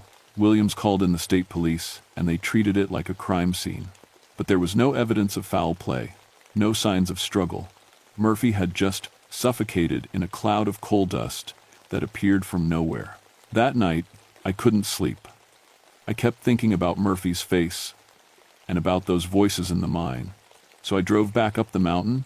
The work site was empty except for the police tape, but I could hear activity down in the mines. Lots of activity. It sounded like a full crew was working down there. I parked my truck and walked closer. The sounds were coming from multiple mine shafts now, not just one. Pickaxes, shovels, the rumble of mining carts, and voices. Dozens of voices calling back and forth in the darkness. "Hello," I called out. The sounds stopped. "I'm Sam Bradshaw. I used to work these mines." Silence for a long moment. Then one voice answered, clearer than the others. "Samuel? Little Sammy Bradshaw?" My heart nearly stopped. I knew that voice. It was my grandfather, who died in a mine cave-in when I was 12 years old. "Granddad? You shouldn't be here, boy. This place ain't safe for the living." "What's happening? What do you want?" Same thing we always wanted. Justice, safety, someone to listen when we say the mines ain't safe. More voices joined in, dozens of them, calling from different mine shafts. They ignored the gas warnings, sent us down anyway. 73 dead for their profits. And they're doing it again. I understood then. The spirits of the miners killed in 1952 were trying to stop history from repeating itself. They'd seen Murphy's company making the same mistakes, ignoring the same safety warnings, and they weren't going to let it happen again. "What can I do?" I asked. "Stop them," my grandfather's voice said, "before more good men die." The voices faded, but the message was clear. The dead miners weren't the enemy, they were trying to prevent another disaster. The real enemy was the same one it had always been, greed that put profits over people's lives. The next day brought news that changed everything. Williams had been digging into the mining company's records, and what he found made my blood boil. They knew, he told me over the phone. Just like in 1952, they knew about the gas buildup and chose to ignore it. I found internal memos talking about acceptable risk levels and production priorities. How bad is it? Bad enough that if they'd kept working, we would have had another explosion within the week. Could have killed a dozen men, maybe more. I thought about Murphy, sitting in his car filled with coal dust. Maybe the spirits had been trying to save his workers' lives, even if they couldn't save him. That evening, I got a call from my son, Danny. He'd been working for the same mining company, different site, but same bosses. "Dad, something weird is happening at work. Our safety equipment keeps malfunctioning, but every time it breaks, we find a real problem underneath. Gas leaks, unstable ceiling supports, faulty wiring. It's like something's trying to protect us." My heart sank. The company was making the same mistakes at Danny's site too. "Son, I need you to get out of there. Tonight." "I can't just quit, Dad. I need this job. You need to be alive more." But Danny wouldn't listen. He was young and needed the money, just like I had been at his age. That night, I made a decision that would change my life forever. I drove up to Clinch Mountain with a plan. I parked at the worksite and walked straight to the mine entrance. "Granddad," I called out, "I need to talk to you." The response came immediately. Not just my grandfather's voice, but dozens of them, all the miners who had died in 1952. "We're listening, Samuel. They're doing the same thing at other sites. My son's working for them. If I help you stop them completely, will you protect him?" A long pause. Then my grandfather spoke. "We protect all miners, boy. Always have. But we need someone on the surface to speak for us. Someone people will believe. What do you need me to do? Come down here, see what really happened to us, then tell the world." The mine entrance, which had been sealed for 30 years, swung open like a door. I knew I should be terrified, but I wasn't. These were miners, like me. They understood the dangers underground, and they wouldn't let harm come to someone trying to help. I grabbed my flashlight and walked into the mine. The tunnel looked exactly like it had in 1952. Old wooden supports, narrow rail tracks, the smell of coal dust and methane. But it felt alive in a way that abandoned mines never do. As I walked deeper, miners' lamps began glowing along the walls. Not electric lights, the old carbide lamps we used to wear on our helmets. And in the glow, I could see them. 73 miners, still wearing their work clothes, still carrying their tools. They looked solid, real, like they'd never died. My grandfather stepped forward. He looked exactly like I remembered him, but his clothes were torn and covered in coal dust. "This is where it happened, Samuel," he said, gesturing to a section where the tunnel ceiling had collapsed. "Gas buildup for 3 weeks. We told them it wasn't safe. They said keep digging anyway." Other miners gathered around, each telling their story. I left a wife and 4 children. 20 years old, never saw my first grandchild. Begged them to fix the ventilation. They said it would cost too much. I understood then why they were angry. They hadn't just died, they'd been murdered by negligence. "We've been waiting," my grandfather said, "waiting for someone who would listen, someone who would make sure it never happens again. I'll expose them," I promised. "I'll make sure everyone knows what they did. And what they're still doing," another miner added. "Your boy's site has the same problems. Gas buildup, faulty equipment, shortcuts on safety." They showed me documents, somehow preserved in the supernatural space of the mine. Internal company memos from 1952 and new ones from 1985. The same language, the same excuses, the same willingness to risk lives for profit. "Take these," my grandfather said. "Show the world." But as I reached for the documents, the mine began to shake. Rock dust rained from the ceiling, and I could hear the groaning of unstable timbers. "What's happening?" "They're trying to seal us in again," one of the miners said. "The company, they know you're here." I looked back toward the entrance and saw lights, flashlights, moving fast down the tunnel. "Company security," my grandfather said grimly. "They don't want these documents to see daylight." The miners formed a protective circle around me. "We'll hold them off," my grandfather said, "but you need to get out another way." There is no other way. There is now. The wall of the mine simply opened. Like a door I'd never seen before. "This tunnel leads to the surface near your son's work site," my grandfather said. "Stop them, Samuel. Stop them once and for all." I emerged from the impossible tunnel just as the sun was coming up, about 2 miles from Danny's mining site. The documents from the dead miners were still clutched in my hands, solid and real. Danny's crew was just starting their morning shift when I arrived. The foreman tried to stop me, but I had the authority of a federal ranger and the determination of a father protecting his son. "Evacuate this site immediately," I ordered. "I have evidence of safety violations that could kill your entire crew." The foreman argued, but when I showed him the gas readings and the internal company documents, his face went pale. Those papers proved that the company had known about dangerous conditions at multiple sites and had chosen to keep working anyway. Within an hour, state inspectors were swarming both sites. By the end of the day, the mining company's operations in 3 counties had been shut down. By the end of the week, 5 company executives were under arrest for criminal negligence. The story made national news. "Miners' Ghost Exposes Corporate Cover-Up," one headline read. Most people thought it was a joke, but the miners knew better. They understood that sometimes the dead have to protect the living. Danny quit the mining company and found work with the Forest Service. Guess it runs in the family, he said. My wife Sarah lived another 2 years before the black lung finally took her. But she lived long enough to see the mining company pay settlements to the families of the 1952 disaster, and to see new safety laws passed that would protect future miners. As for me, I became something I never expected, a miners' rights activist. I travel around the country now, speaking at union meetings and safety conferences. I tell the story of Clinch Mountain and the 73 miners who refused to stay dead while their killers were still alive. People always ask if I really believe the mine was haunted. I tell them it doesn't matter what I believe. What matters is that those miners, living or dead, were right about the dangers. They were right in 1952, and they're still right today. Sometimes, late at night, I'll get a call from a miner somewhere in Appalachia. They'll tell me about equipment that mysteriously breaks down just before cave-ins, or safety warnings that appear overnight on dangerous equipment. They'll ask if I think it's the spirits of dead miners watching over them. I always tell them the same thing. Could be. But whether it's ghosts or guardian angels or just dumb luck, if something's telling you a mine isn't safe, you'd better listen. The old Clinch Mountain site is sealed now, really sealed this time. But sometimes, when I drive past on my ranger rounds, I can still hear the sound of pickaxes echoing from deep underground. Working, always working, keeping watch over the mines and the miners who dig in them.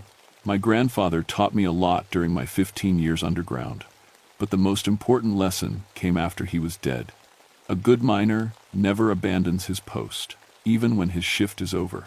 The dead miners of Clinch Mountain are still on duty, and they always will be, as long as there are companies more interested in profits than in the people who risk their lives to dig those profits out of the ground. Some say that's a ghost story. I say it's just the truth about mining in America. Either way, those 73 men are still protecting miners today. And as long as I'm alive, I'll make sure their story gets told. Because the dead deserve justice, and the living deserve to go home safe at the end of their shift. That's not asking too much, is it?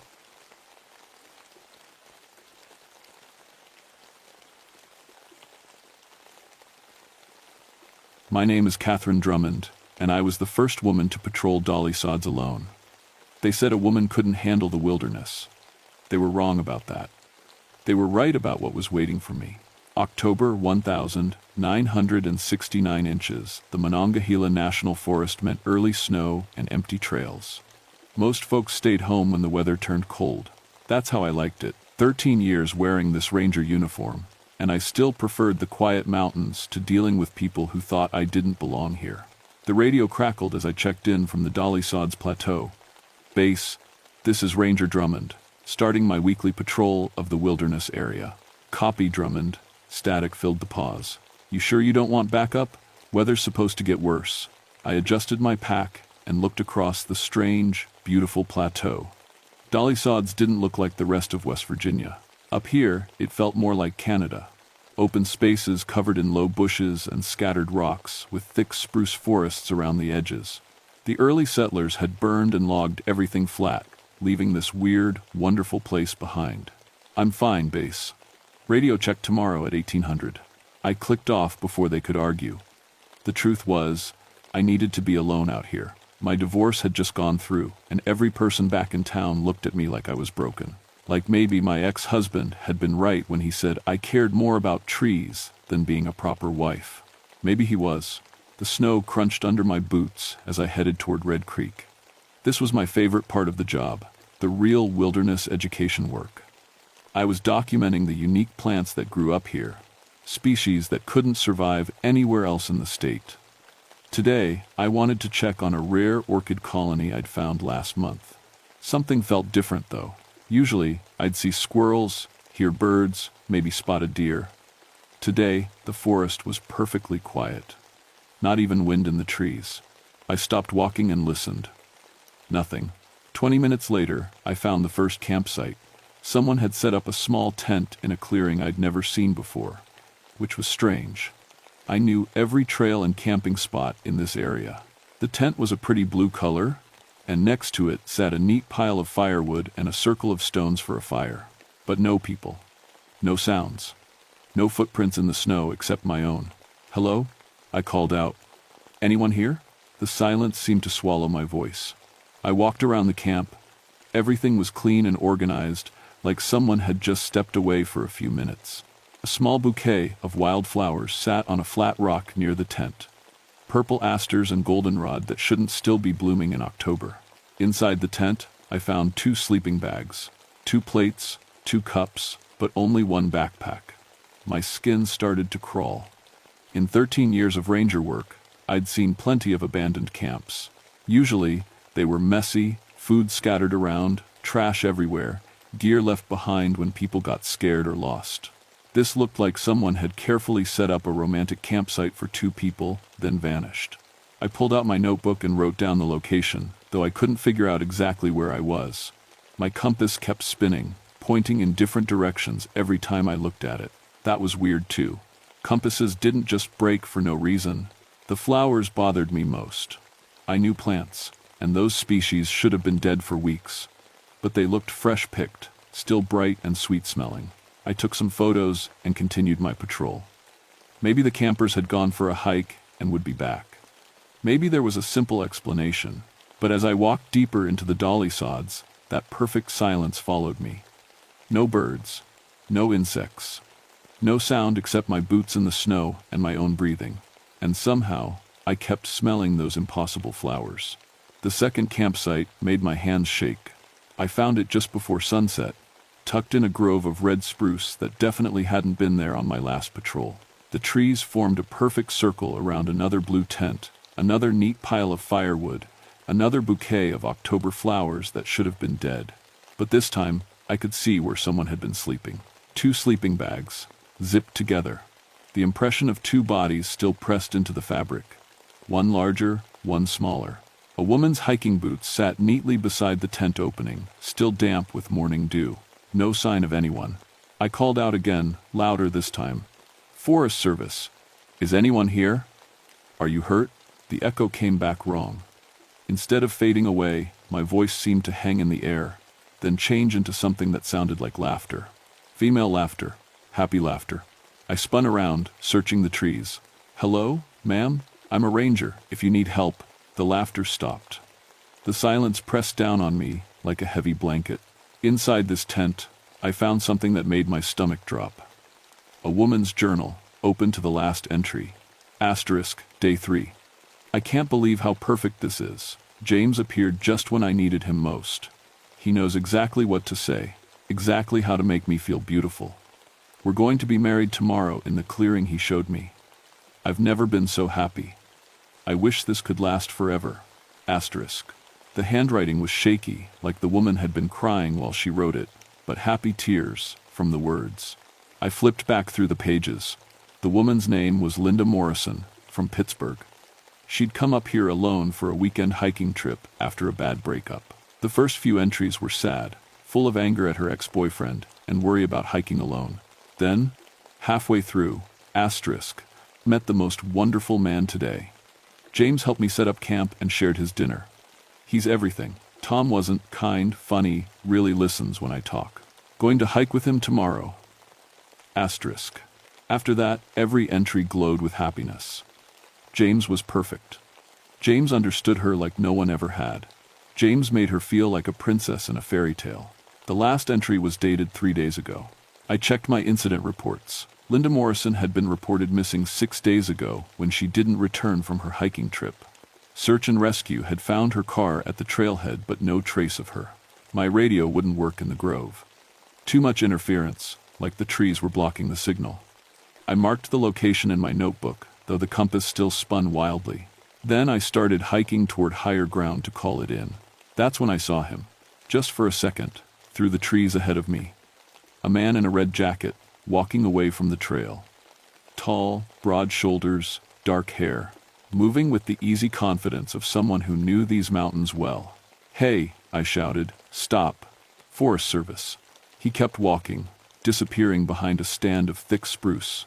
I ran after him, crashing through branches and underbrush. When I reached the spot where he'd been, I found nothing. No footprints in the snow, no broken branches, no sign anyone had passed this way. But I could smell something sweet and warm, like flowers and honey. In the middle of an October blizzard, I made camp early that night, choosing a spot near the radio tower where I could get a clear signal. When I finally reached base, I kept my report simple. Found evidence of missing hiker Linda Morrison. Abandoned campsite with personal effects. Requesting search and rescue team for morning. Copy that, Drummond. You okay up there? You sound rattled. I looked out at the dark forest. Somewhere in those trees was a woman who'd been missing for almost a week, and a man named James who didn't exist in any of her descriptions before she reached Dolly Sods. I'm fine. Just send that team first thing, okay? Will do. Stay safe. But as I settled into my sleeping bag, I couldn't shake the feeling that I wasn't alone. Like someone was watching me from the darkness between the trees. Someone who smelled like impossible flowers and knew how to walk through snow without leaving tracks. I dreamed about laughter that night, female voices, happy and bright, calling out to someone they loved. When I woke up at dawn, there were fresh flowers scattered around my tent. Purple asters and goldenrod. Still blooming, still sweet, still impossible. The search and rescue team found Linda Morrison's body at sunrise. She was lying in a small clearing about half a mile from her campsite, wearing a white dress I'd never seen before. Her hair was braided with flowers, the same purple asters and goldenrod that kept appearing everywhere. She looked peaceful, like she was sleeping, but her skin was paper white, and when the medical examiner checked her pulse, there was nothing. Linda Morrison had been dead for at least 3 days. Hypothermia, said Jim Collins, the lead ranger who'd come up with the team. Poor girl probably got lost, tried to walk out in that white dress. Crazy thing to wear camping. I knelt beside the body. The dress was beautiful, silk and lace, like something from a fancy wedding. It fit Linda perfectly, even though her journal had mentioned packing only hiking clothes. Jim, where would she get a dress like this? He shrugged. Maybe she brought it. Women pack all kinds of things. The way he said, women made my teeth clench. Like we were mysterious creatures who did things for no reason. She was an experienced hiker. She wouldn't pack a wedding dress for a weekend camping trip. Well, she's wearing it now. Jim stood up, brushing dirt off his knees. Catherine, you've been up here alone too long. It's making you paranoid. But I wasn't paranoid. I was scared. While the team prepared to carry Linda's body down the mountain, I went back to her campsite. In daylight, the grove of red spruce looked normal, just trees arranged in a rough circle. But my compass still spun wildly, and the air still smelled like flowers. Inside Linda's tent, I found something new. Another journal entry, written in the same handwriting but dated yesterday. Asterisk. The wedding was beautiful. James looked so handsome waiting for me in the clearing. I've never felt love like this. We're going to be together forever now. I'm so happy I could die. Asterisk. My hands shook as I read it. Linda had been dead for 3 days. She couldn't have written anything yesterday. But there it was, in her own handwriting. I heard voices outside the tent. The search team was coming back. Quickly, I tore out the new page and shoved it in my pocket. If I showed it to Jim, he'd just say I was seeing things, making up stories because I was a woman alone in the woods, letting my imagination run wild. Drummond, Jim called. Pack it up. We're heading down. As we hiked back toward civilization, Jim fell into step beside me. You did good work finding her, he said, but this place is getting to you. Maybe you should take some leave time. I'm fine. Are you? Because the boys at the station are saying you've been acting strange lately, talking about things that don't make sense. I stopped walking. What boys, what things? Just, look, Catherine, we all know the divorce was hard on you, and being up here alone so much, it's not natural for a woman. Maybe it's time to consider a desk job. Something more suitable. The word suitable hit me like a slap. I'd heard it my whole life. Women should do suitable work. Suitable women didn't spend weeks alone in the wilderness. Suitable women got married and stayed married and never challenged what men thought was right. I'm not taking a desk job, Jim. Think about it. That's all I'm asking. That night, back at the ranger station, I couldn't sleep. I kept thinking about Linda's journal entry, the one that couldn't exist. So I drove back to headquarters and pulled the missing person files. 3 women had vanished in the Dolly Sods area in the past 2 years. All experienced hikers, all found dead of hypothermia, wearing clothes they hadn't packed. All discovered in peaceful poses, like they'd simply laid down to sleep. Margaret Chen from D.C., found wearing a blue silk evening gown. Sarah Williams from Baltimore, found in a cream-colored dress with tiny pearl buttons. Rebecca Martinez from Virginia Beach, found in a pink sundress with a pattern of roses. All beautiful dresses, all impossible to pack for a camping trip. I drove back up to Dolly Sods before dawn, telling myself I needed to collect more evidence. But really, I needed to prove I wasn't going crazy. The forest felt different in the pre-dawn darkness. Warmer, despite the October cold. And as I hiked toward the area where Linda had been found, I started to hear music. Soft, sweet music, like someone playing a violin very far away. I followed the sound deeper into the trees, past places I'd never explored before. The music led me to a clearing I didn't recognize, a perfect circle of grass surrounded by white birch trees. In the center stood an altar made of stones, decorated with fresh flowers. And standing beside the altar, waiting for me, was the most beautiful man I'd ever seen.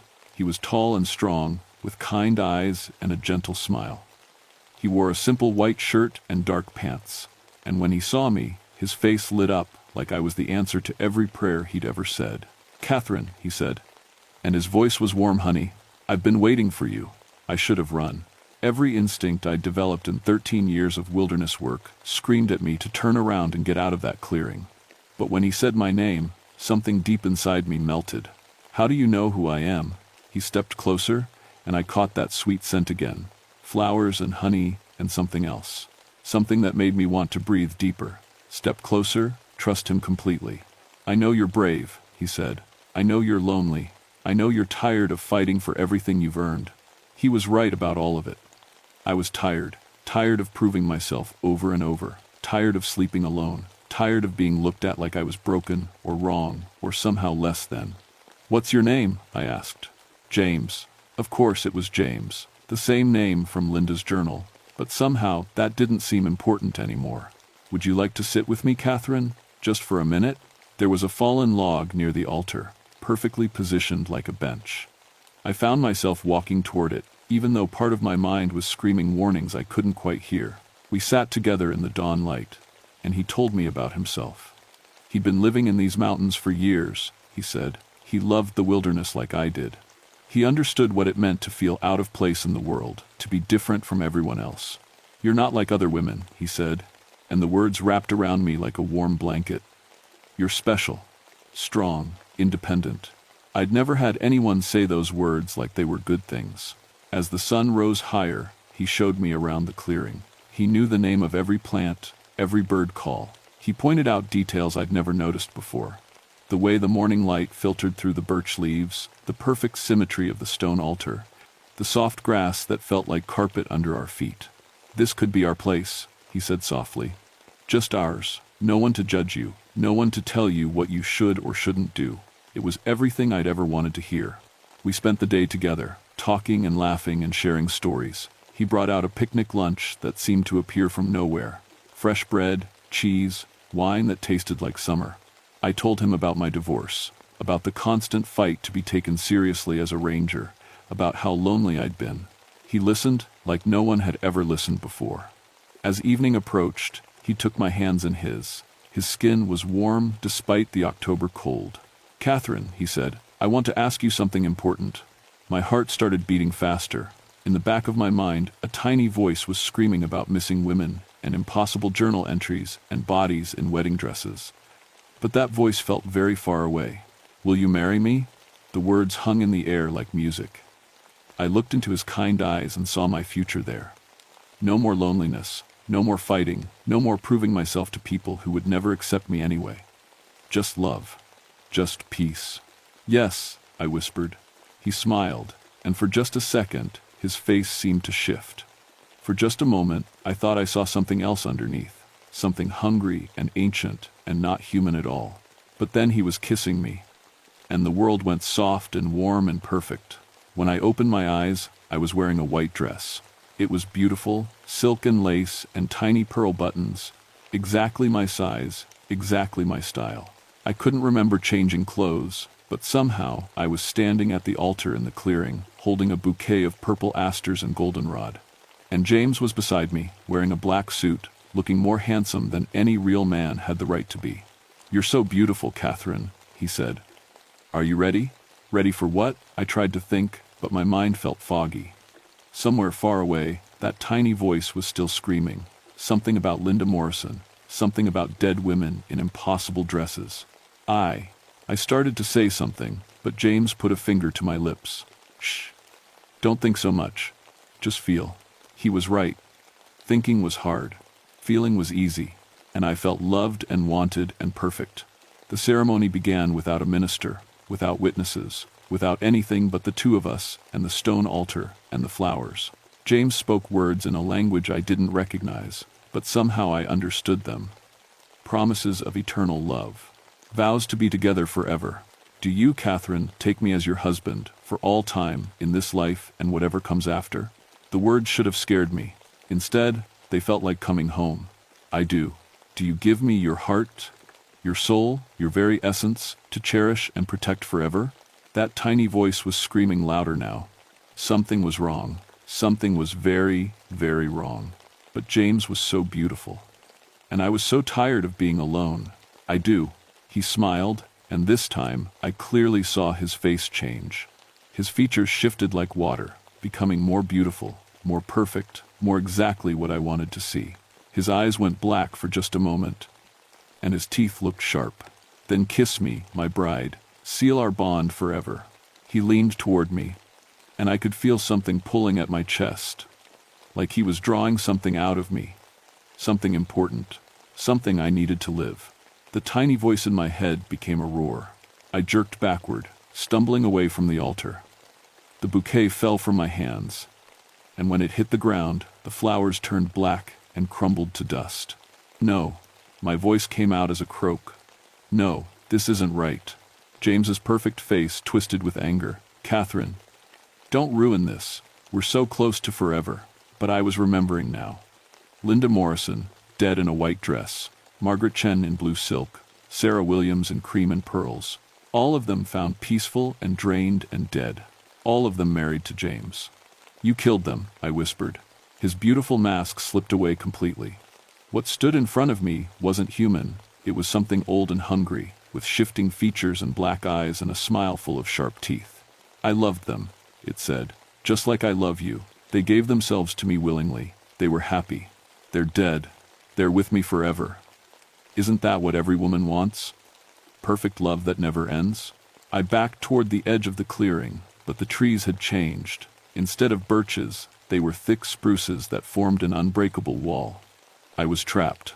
"Don't fight this, Catherine." You said yes. You put on the dress. You spoke the vows. The bond is almost complete. It stepped toward me, and with each step, it grew larger, more terrible, but also more beautiful, showing me exactly the man I'd always dreamed of loving. "One kiss," it whispered.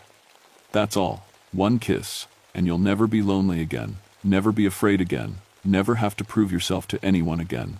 I wanted it. God help me, even knowing what it was, I wanted it. But I thought about Linda Morrison, writing in her journal after she was already dead. I thought about all those women who'd given up everything for perfect love and found only death. I thought about my climbing gear. My carabiners were made of iron. The iron burned the thing like fire. I yanked the carabiner from my belt and pressed it against the creature's arm as it reached for me. It screamed, a sound like breaking glass and dying animals, and jumped backward. Where the iron had touched, its beautiful skin was black and smoking. "Iron disrupts the magic," I said, more to myself than to it. Old folk tales my grandmother had told me, stories I'd dismissed as superstition. "You can't hold your shape around iron." The creature's face flickered between James and something horrible. "You don't understand," it hissed. "I can give you everything. Love, beauty, happiness. No more fighting, no more proving yourself. Just peace." "That's not peace," I said, backing toward what I hoped was still the edge of the clearing. "That's death." "What's the difference?" It was changing shape rapidly now, becoming different men. My ex-husband but kinder, actors from movies, combinations of features designed to make me weak with want. "Look at your life, Catherine. Look how alone you are. How hard you fight for scraps of respect. I can give you worship instead." For a moment, I almost listened. It was true. My life was hard and lonely and full of people who would never see me as equal. The creature was offering everything I'd ever wanted.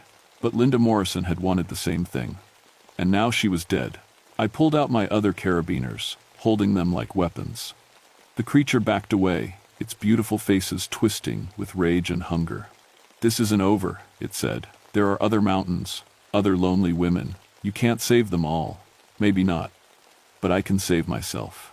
I held the iron high and walked toward the edge of the clearing. This time, the trees parted like curtains. The creature's scream followed me as I crashed through the forest, still wearing the white dress, still carrying my climbing gear. When I reached my truck at dawn, the dress crumbled away like old paper. I was back in my ranger uniform, like the whole thing had been a dream, but I knew it wasn't. I found 8 more bodies over the next 3 days. Women who'd been missing from other areas, all dressed in beautiful gowns, all drained of life. The official reports blamed hypothermia and exposure. No one wanted to hear about creatures that fed on loneliness and love. I put in for a transfer to a different forest, told my supervisor I needed a change after finding so many bodies. He was relieved. One less problem woman to deal with. But before I left, I did something that probably saved lives. I started teaching other female park employees about the warning signs.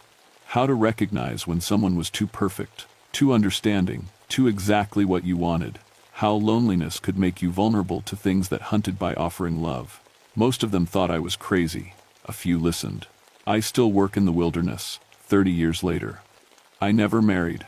Not because I don't want love, but because I learned the difference between love and hunger.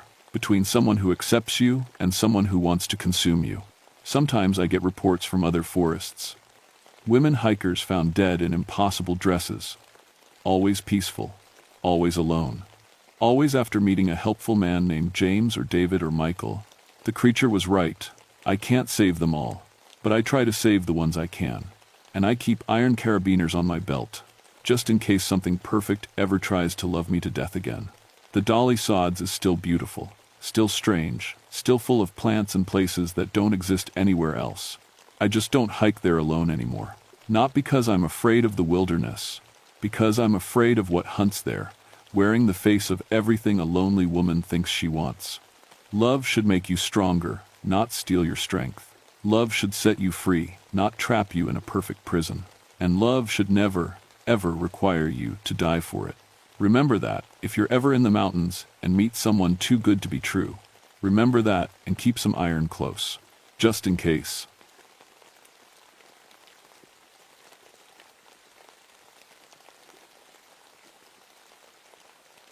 My name is Benjamin Ashworth, and I've been a park ranger for 14 years now.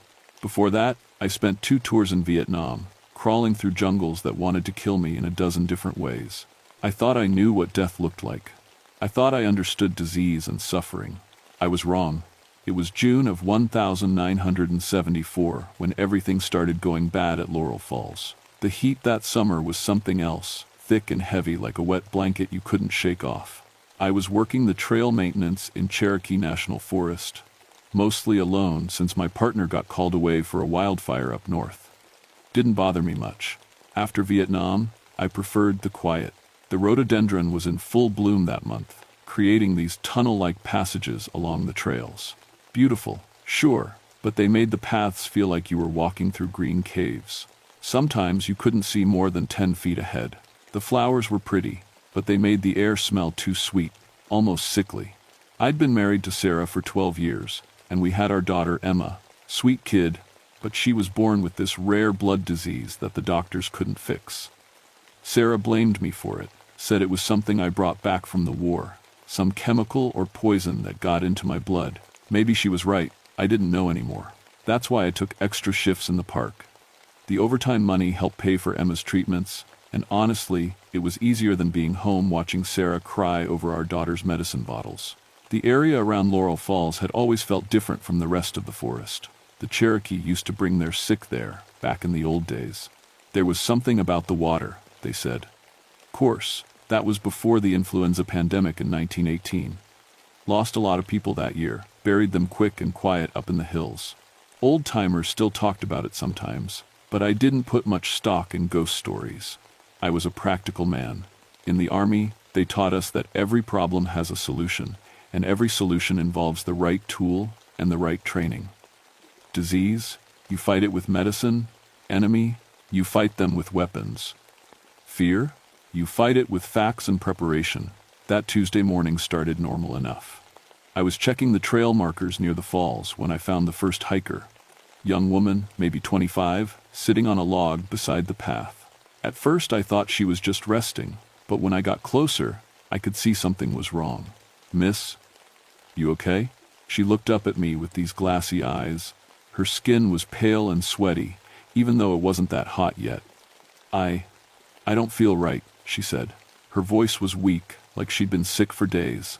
What's wrong? You hurt yourself? No, I feel weak. Really weak. Like I'm dying or something. She tried to stand up but had to sit back down right away. I checked her over with my first aid training. No fever, no obvious injuries, pupils looked normal. But something about her just seemed wrong. Like she was fading away right in front of me. When did this start? I asked. About an hour ago. I was fine when I started hiking. Then I got to that thick part with all the flowers, and suddenly I couldn't breathe right. Now I can barely walk. I radioed for help and stayed with her until the ambulance came. Took them almost an hour to get up the mountain road. By the time they loaded her up, she looked even worse. The paramedics said her blood pressure was way too low, but they couldn't find anything wrong with her. That was the first one. Over the next week, 6 more hikers got sick on that same stretch of trail. All healthy people who just suddenly got weak and sick for no reason the doctors could find. The CDC sent a guy up from Atlanta to check for contamination or disease, but he couldn't find anything either. Dr. Martinez was his name. Smart guy, real careful about everything. He wore a full hazmat suit just to walk the trails, took samples of everything. Water, soil, plants, air. All the tests came back normal.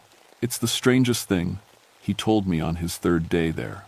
These people are showing symptoms of severe anemia and immune system failure, but there's no cause we can identify.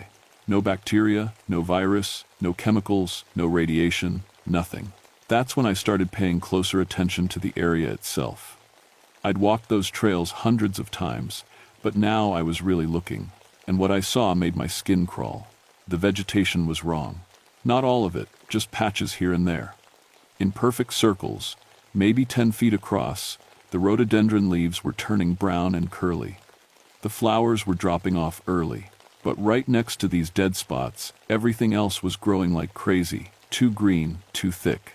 Then I found the dead animals. Squirrels, mostly, but some birds too. They weren't scattered around like you'd expect from predators or disease.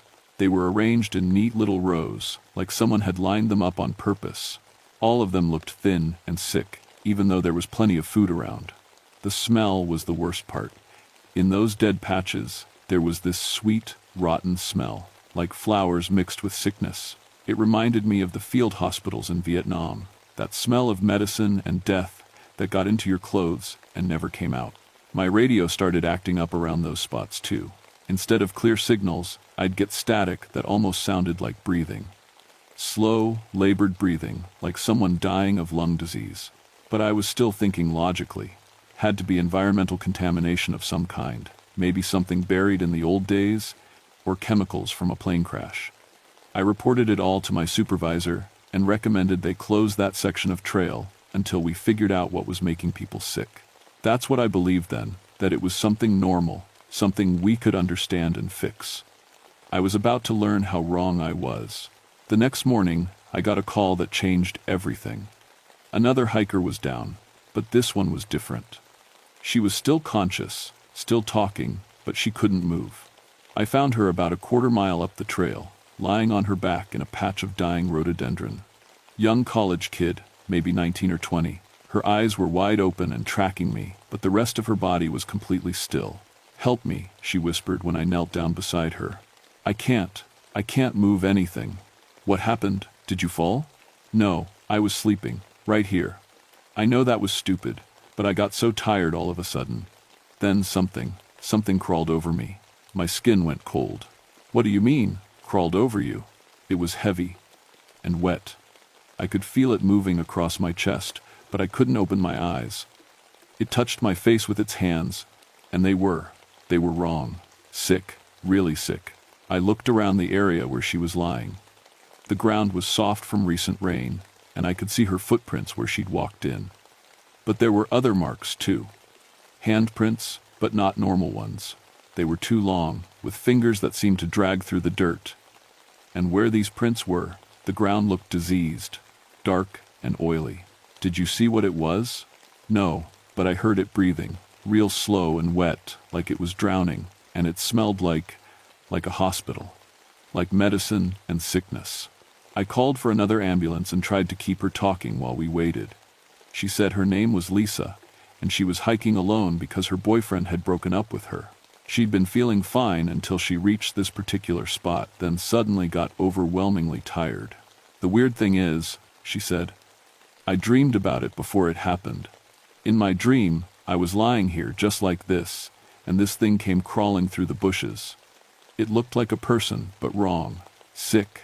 It had sores all over its skin, and it was crawling because it was too weak to stand up. Dreams can feel pretty real when you're stressed, I said, but my voice didn't sound convincing, even to me. This wasn't a dream. I could smell it. I could feel how cold and wet its skin was, and when it touched my face, I could feel the sickness going into me, like poison, but worse. The ambulance took her away, but I stayed at that spot for a long time, studying those handprints. They led from the thick rhododendron bushes down to where Lisa had been lying, then back into the vegetation. But the strange thing was, they didn't go very far. About 20 feet into the bushes, they just stopped. I followed them as far as I could, pushing through the thick branches. The smell was stronger here, that mix of flowers and sickness that made my stomach turn. The leaves were all wrong, covered in this oily substance that made them look diseased. Then I heard it, breathing, slow and labored, like someone dying of lung disease. But when I stopped to listen, it stopped too. When I moved, it started again. Hello? I called out. Is someone there? Do you need help? Silence. Then, very faintly, I heard something moving through the bushes. Not walking, crawling, something heavy dragging itself across the ground. I followed the sound, but it stayed just ahead of me, always out of sight. Every few minutes, I'd find more of those handprints in the soft ground. They were getting fresher, the oily substance around them still wet. Dr. Martinez found me there an hour later, covered in scratches from pushing through the rhododendron. He was excited about something. Ben, I need to show you what I found. He led me back toward the trail. I've been studying the soil samples, and there's something very strange. In those dead patches, I'm finding organic compounds that shouldn't exist. What kind of compounds? Medical compounds from the early 1900s. Specific medicines that were used to treat influenza during the 1918 pandemic. But here's the thing. These compounds are fresh. They're not old residue. Someone is actively introducing them into the environment. That made no sense. Those medicines hadn't been manufactured in decades. You sure about that? Positive. And there's something else. I found glass fragments buried in those spots. Old medical bottles, the kind they used for liquid medicines back then. But again, the glass isn't weathered like it should be if it had been buried for 50 years. We walked back to the spot where I'd found Lisa. Dr. Martinez took more samples while I examined the handprints. They were still there, clear as day in the soft earth. Martinez, look at this. I showed him the prints. What do you think made these? He knelt down and studied them carefully. His face went pale. These are human handprints, but the proportions are wrong. The fingers are too long. And look at this. He pointed to dark stains around each print. This looks like bodily fluids, blood and pus, maybe. From what? I don't know, but I want to test it. He carefully scraped some of the dark substance into a sample container. Ben, I think we need to close this entire area. Not just for contamination. I think there's someone out there who's very sick. Maybe hallucinating or mentally unstable. These handprints suggest they're crawling around on their hands and knees, possibly spreading disease. That made sense. More sense than what Lisa had described, anyway. You think someone's living out here? Maybe someone with a severe infection or mental illness? It would explain everything. The medical compounds, the handprints, why people are getting sick, if someone with a contagious disease is making contact with hikers. But even as he said it, I could see the doubt in his eyes. Because there were things that theory didn't explain. like how the handprints just stopped 20 feet into the bushes, like how something could move through dense vegetation without leaving a trail, like how the breathing sounds seemed to come from nowhere. That night, I went home and told Sarah about what was happening. She was feeding Emma her medicine, and our daughter looked so small and pale. The disease was getting worse, and the treatments weren't helping much anymore. "Maybe you should request a transfer," Sarah said. "Work somewhere else until they figure out what's wrong with that area." "Can't do that. They need someone with medical training to help with this investigation. Besides, the overtime money. The money isn't worth your life, Ben." But it wasn't just about money. Something about this whole situation was bothering me in a way I couldn't explain.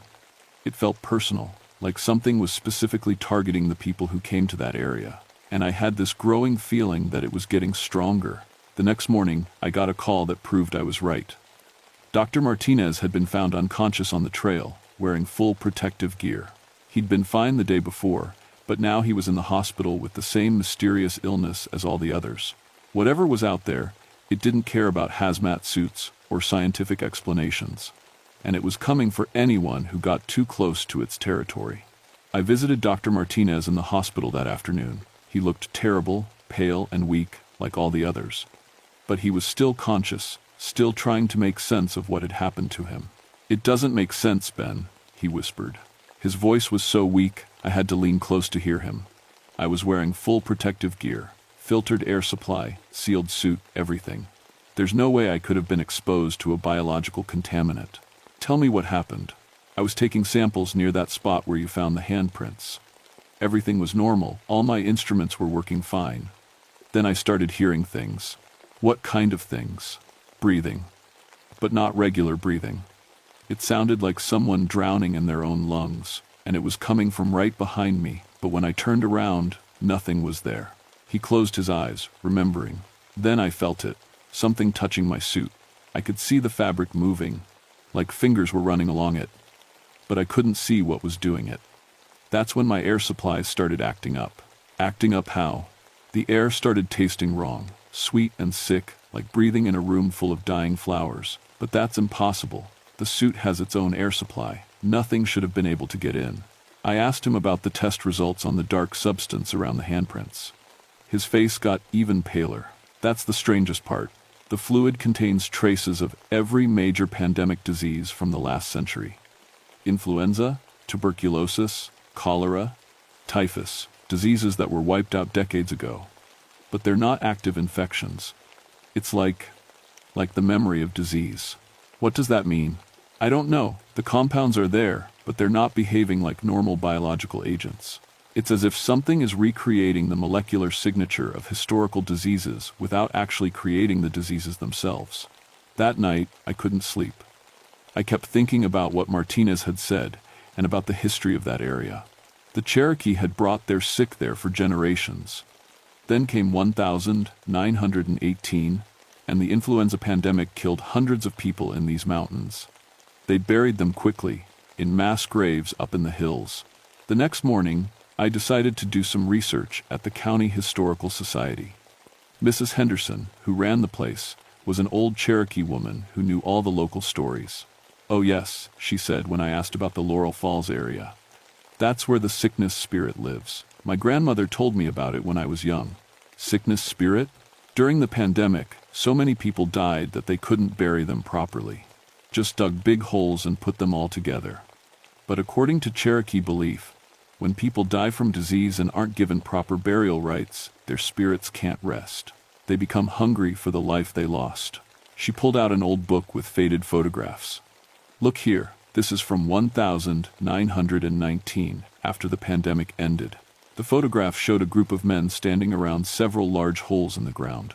Bodies were stacked like firewood, covered with lime and dirt. The location looked familiar. I could see the distinctive rock formations that were near the current trail system.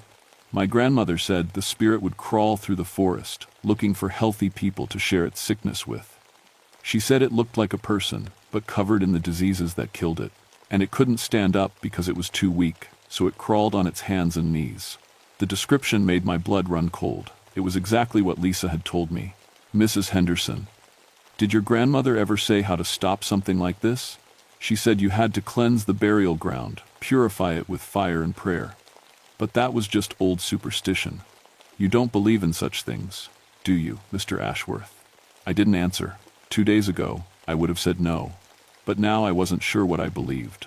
That afternoon, I went back to the trail with a different mindset. Instead of looking for logical explanations, I tried to see the area the way the Cherokee might have. And what I saw made everything make horrible sense. The dead patches of vegetation were in a perfect pattern, forming a rough circle about a quarter-mile across. In the center of that circle, hidden by thick rhododendron, I found what I was looking for. It was an old depression in the ground, maybe 30 feet long and 20 feet wide. The earth was different here, darker, richer, like it had been fertilized with something organic, and scattered around the edges were pieces of old glass and metal, medical bottles, syringes, even parts of what looked like old hospital beds. This was where they'd buried the pandemic victims, and somehow, something was still alive down there. I was taking pictures of the site when I heard the breathing again. Closer this time, and definitely real. It was coming from the thick bushes at the edge of the burial ground. "Hello?" I called out. "I know you're there. I want to help." The breathing stopped. Then I heard movement, something heavy dragging itself through the undergrowth. It was circling me, staying just out of sight. I followed the sounds, pushing through branches that seemed to grab at my clothes. The smell was overwhelming now. That mixture of flowers and sickness and death, and underneath it all was another smell, one I recognized from Vietnam. The smell of infected wounds. Then I saw it, just for a second, through a gap in the leaves. It was crawling on its hands and knees like Lisa had described, but it was worse than anything she could have imagined. Its skin was gray and covered in open sores that wept constantly. Its hair was falling out in patches, and its clothes were rotted rags that might have been a hospital gown once. But the worst part was its face. It looked human, but wrong. The eyes were sunken and yellow, and its mouth hung open like it couldn't breathe properly. When it saw me looking, it opened its mouth wider and let out this wet, gasping sound that might have been words. Then it disappeared back into the bushes. I ran. I'm not ashamed to admit it. I crashed through those rhododendron bushes like the devil was chasing me, and maybe he was. I didn't stop running until I reached my truck. My hands were shaking so bad I could barely get the key in the ignition. This wasn't contamination or mental illness or any kind of normal explanation. This was something that should not exist, but did. And it was getting stronger. I could feel it in the air, in the way the shadows seemed darker and the silence seemed heavier. Whatever that thing was, it was feeding on the sickness it spread. Every person who got sick made it more real, more powerful. I drove straight to the hospital to check on Dr. Martinez and the other victims. What I found there made my worst fears real. 3 of them had died during the night. Not from any disease the doctors could identify, but from what looked like multiple organ failure. And the others were getting worse, developing symptoms of diseases that hadn't existed for decades. But the most frightening thing was what Martinez told me when I found him barely conscious in his bed. "It spoke to me," he whispered. "In my dreams. It said it was hungry. It said it had been hungry for so long, waiting in the dark. And now it was strong enough to feed again. What did it want? To spread, to grow, to make the whole forest sick like it is. And Ben," his eyes focused on me with terrible clarity, "it knows about your daughter. It knows about her disease. It wants to help her." That's when I knew this thing wasn't just randomly attacking hikers. It was specifically targeting me, using my own daughter's illness to draw me in. And I realized that everything that had happened so far was just the beginning. It was calling me home. I drove home that night faster than I ever had before. Sarah's car was in the driveway, but all the lights in the house were off except for Emma's room. My heart was pounding as I ran up the front steps. Sarah met me at the door. Her face was pale, and she looked terrified. "Ben, something's wrong with Emma. She's been talking about a friend who visits her at night. Someone who crawls under her window and tells her stories about being sick." I pushed past her and ran to Emma's room. My 8-year-old daughter was sitting up in bed, and she looked better than she had in months. Her cheeks had color, her eyes were bright, and she was smiling. "Daddy, my friend said you'd be coming home tonight." "What friend, sweetheart?" "The sick man. He comes to visit me when you're at work. He He told me he used to be sick like me, but now he's not sick anymore. He said he can make me better too. Sarah grabbed my arm. Ben, she's been talking like this for 2 days. And her blood work. The doctors can't explain it. Her red blood cell count is actually improving. Where does your friend come from, Emma? From the forest. He crawls here because he's too tired to walk, but he doesn't mind.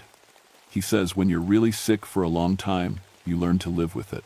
He wants to teach me how. He wants to teach me how. I knelt down beside her bed. Emma, I need you to tell me exactly what this friend looks like. He's gray, and he has sores on his skin, but they don't hurt him anymore. His clothes are old and torn, and he smells like the medicine I have to take. But he's nice, Daddy. He understands what it's like to be sick all the time.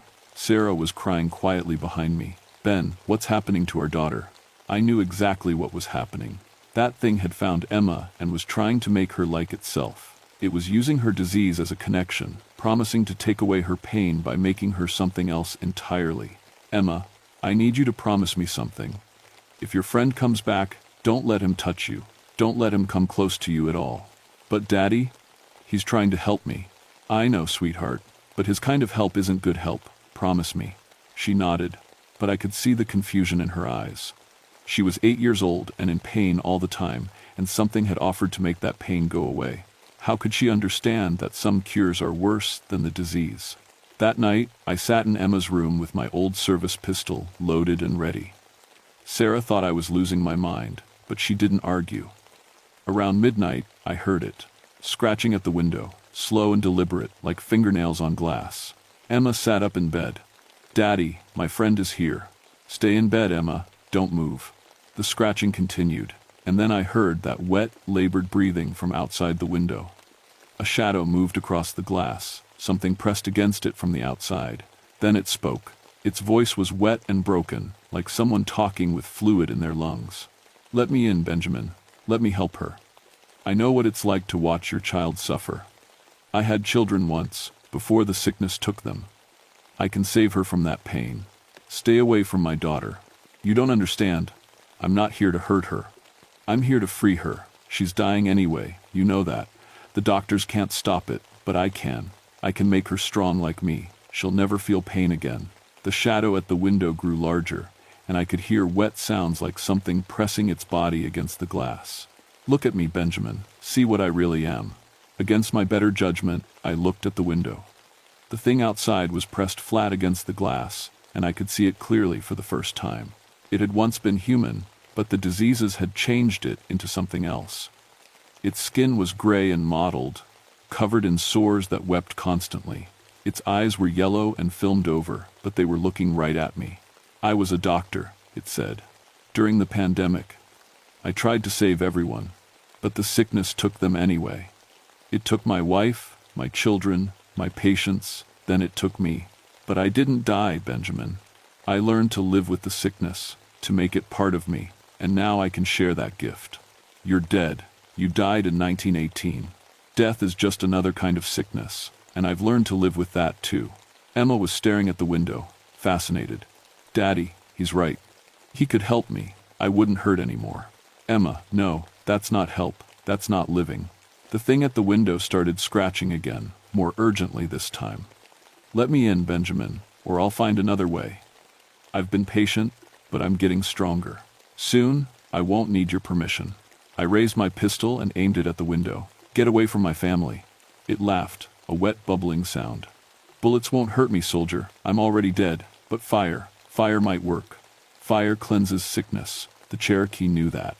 Then it was gone. The shadow disappeared from the window, and the breathing stopped. But I knew it would be back. The next morning, I made a decision that I knew might cost me everything. I was going to end this, one way or another. I drove to the nearest army surplus store and bought everything I needed: military-grade flamethrowers, fuel, and protective gear. If that thing wanted to play games with my family, it had chosen the wrong soldier. I spent the day preparing, cleaning my equipment, and planning my approach. That evening, I kissed Emma goodbye and told Sarah to take her to her mother's house until this was over. What are you going to do, Ben? What I should have done days ago. I'm going to kill it. You can't kill something that's already dead. Maybe not, but I can sure as hell try. As the sun set, I drove back to Laurel Falls with enough firepower to burn down half the forest if necessary. I was done being careful, done trying to understand. Some things couldn't be reasoned with, or studied, or explained away. Some things could only be destroyed. I found the burial ground just as darkness was falling. The smell was stronger than ever, and I could hear movement in the bushes all around me. It knew I was coming. "I'm here," I shouted. "You want to play, Doctor? Let's play." It came crawling out of the rhododendron like a nightmare made real. Up close, it was even worse than I'd imagined. The sores on its skin were moving, opening and closing like mouths. Its hospital gown was stained with decades of infection and decay. "You came," it said. "Good, we need to talk." "Nothing to talk about. Stay away from my daughter." "But I can help her, Benjamin. I can make her pain go away forever." "Isn't that what you want?" "Not like that. Not by making her into something like you." It crawled closer, dragging itself across the ground with those two long fingers. "You don't understand what I'm offering. Freedom from sickness, from pain, from the fear of death. Your daughter could live forever. That's not living. Then what is? Watching her waste away in a hospital bed? Pumping her full of medicines that don't work? Let me give her what the doctors can't." I raised the flamethrower. Last warning. It stopped crawling and looked up at me with those yellow eyes. "You know what's funny, Benjamin? I was like you once, a healer, a protector. I thought I could save everyone from the sickness. But the sickness taught me something important. Sometimes the only way to stop the pain is to embrace it." "You're insane." "No, I'm evolved. And your daughter could be too. She's already started changing, you know.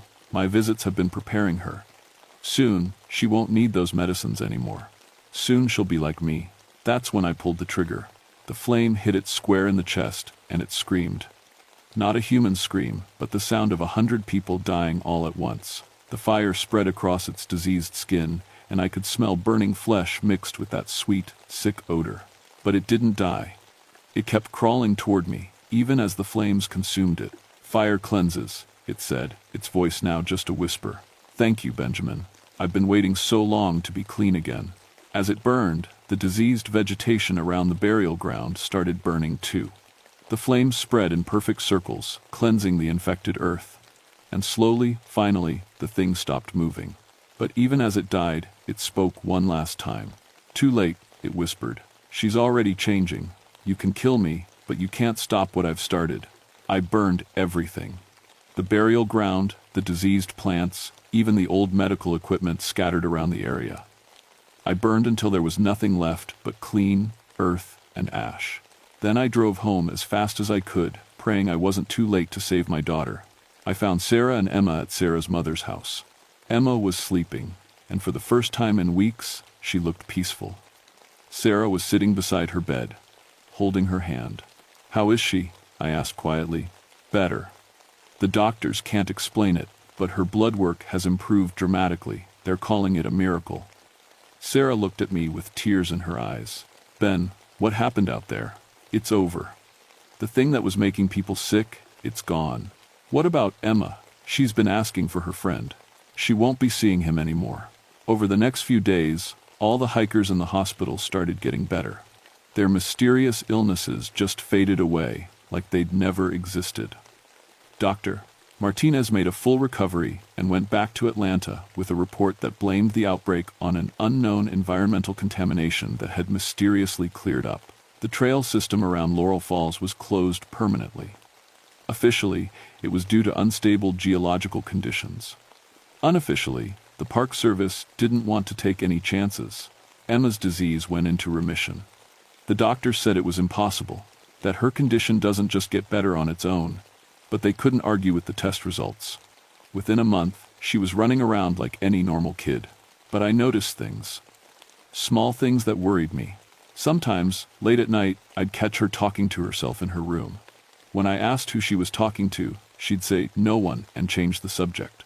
And sometimes, when she thought no one was looking, I'd see her crawling across the floor on her hands and knees, like she was practicing something. The nightmares started about a week after I burned the burial ground.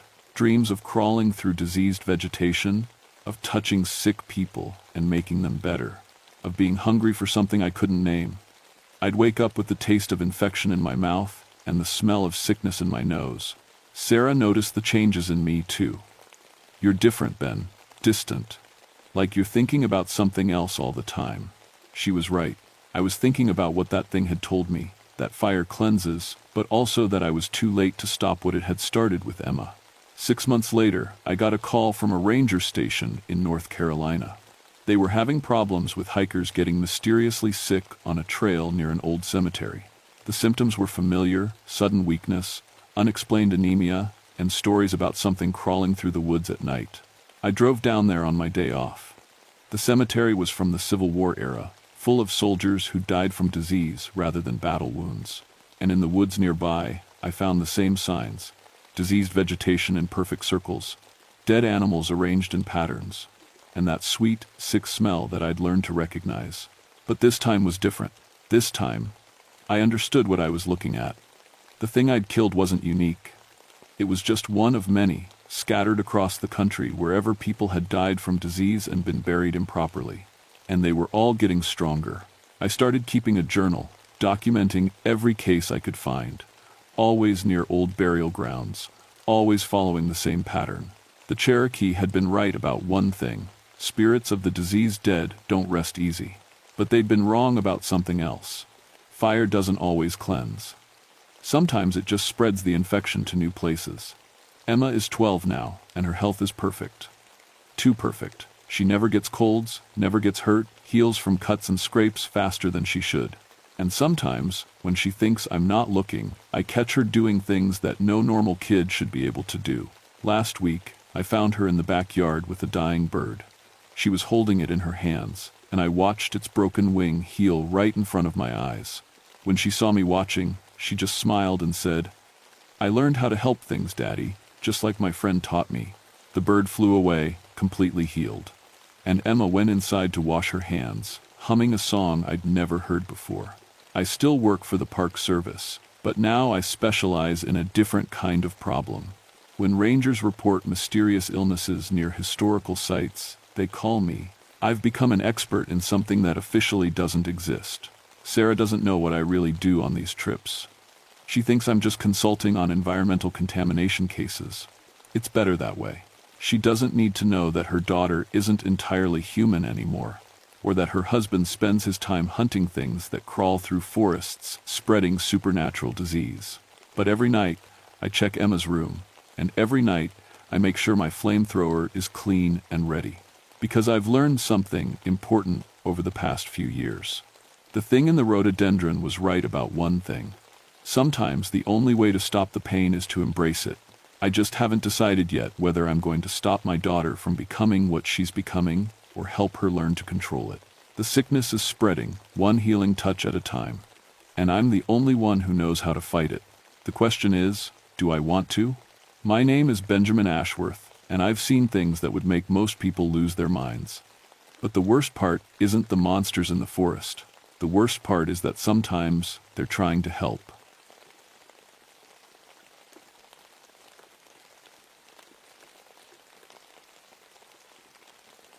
My name is Rebecca Morrison, and I need to tell you what happened to me in the Cranberry Wilderness last October. I'm a park ranger, but before that, I was Dr. Rebecca Morrison, anthropology PhD, published researcher, the kind of person who believed everything could be explained if you just knew enough facts. I don't believe that anymore. I came to the Monongahela National Forest 12 years ago because I wanted to study Appalachian folklore where it actually lived, not in dusty university libraries. My specialty was witch trial history, how communities created supernatural stories to explain the horrible things they did to women who didn't fit in. Healers, midwives, women who owned property or spoke their minds. The witches were never real, I'd tell my students. They were just women who scared men in power. That's what I thought, anyway. The Cranberry Wilderness is 30 miles from the nearest cell tower, a high-altitude bog that most people never see. It's not the kind of place you stumble into. The hiking is brutal, the terrain is tricky, and most of the year it's too cold or too wet to be comfortable. But that's exactly why I loved it. Up there, surrounded by ancient trees and that strange, spongy ground that squelches under your boots, I could think. I was supposed to be finishing my research on the 1600s witch executions. Local legends said innocent women were drowned in the bog, that Cherokee tribes used to hold sacred ceremonies there for women's rights. The kind of folklore that academics like me dissected patriarchy, using religion to control female autonomy, indigenous spirituality twisted by colonial fear, all of it. Just stories. Just history. I'd set up my research camp in late September, right as the tourists cleared out. My supervisor, Tom Hendricks, didn't love the idea of me staying out there alone during the off-season. But budget cuts meant I was the only ranger qualified to work the bog ecosystem anyway. Plus, I'd made it clear I didn't need a man hovering over my shoulder. Not anymore. My ex-husband, another anthropology professor, had spent 5 years telling me my research was derivative and my ideas needed refinement. His words for, "Shut up and let me take credit." When I finally left him 8 months ago, he'd called me ungrateful. Said I couldn't trust my own judgment without him. The wilderness was supposed to be where I proved him wrong. The harvest moon rose on October 12th, huge and orange, painting the bog in colors that didn't look quite real. That's when the weather changed. Early frost came down hard, making the wooden walkways slick and treacherous. At night, I could see strange lights dancing over the water willow, the wisps, caused by bog gases igniting. I knew the chemistry behind it, methane, phosphine, all perfectly explainable. But they looked like women, like dancing, drowning women. I told myself it was just the lighting, just my brain finding patterns where none existed. That's what brains do. I had notebooks full of research on how folklore gets created. People see natural phenomena, their imagination fills in the narrative, and within a generation, it becomes truth. I understood how ghost stories were born. I just didn't understand yet that some of them were real. The first body showed up on October 15th. I was checking water quality samples near the eastern edge of the bog when I saw the boots. Nice hiking boots, expensive ones, sticking out from behind a clump of sphagnum moss. My stomach dropped before my brain caught up to what I was seeing. The man was face down in a shallow pool, maybe 6 inches of water. His backpack was still on, his GPS clipped to his belt. Everything looked normal except for one thing. It hadn't rained in 3 days. The pool he was lying in shouldn't have been there at all. I called it in on my radio, barely got through with the static, and started CPR, even though I could tell he was gone. His skin was cold, his lips blue. But when I turned him over, bog water poured from his mouth. Poured, like he'd swallowed gallons of it. His lungs must have been completely full. That wasn't the worst part.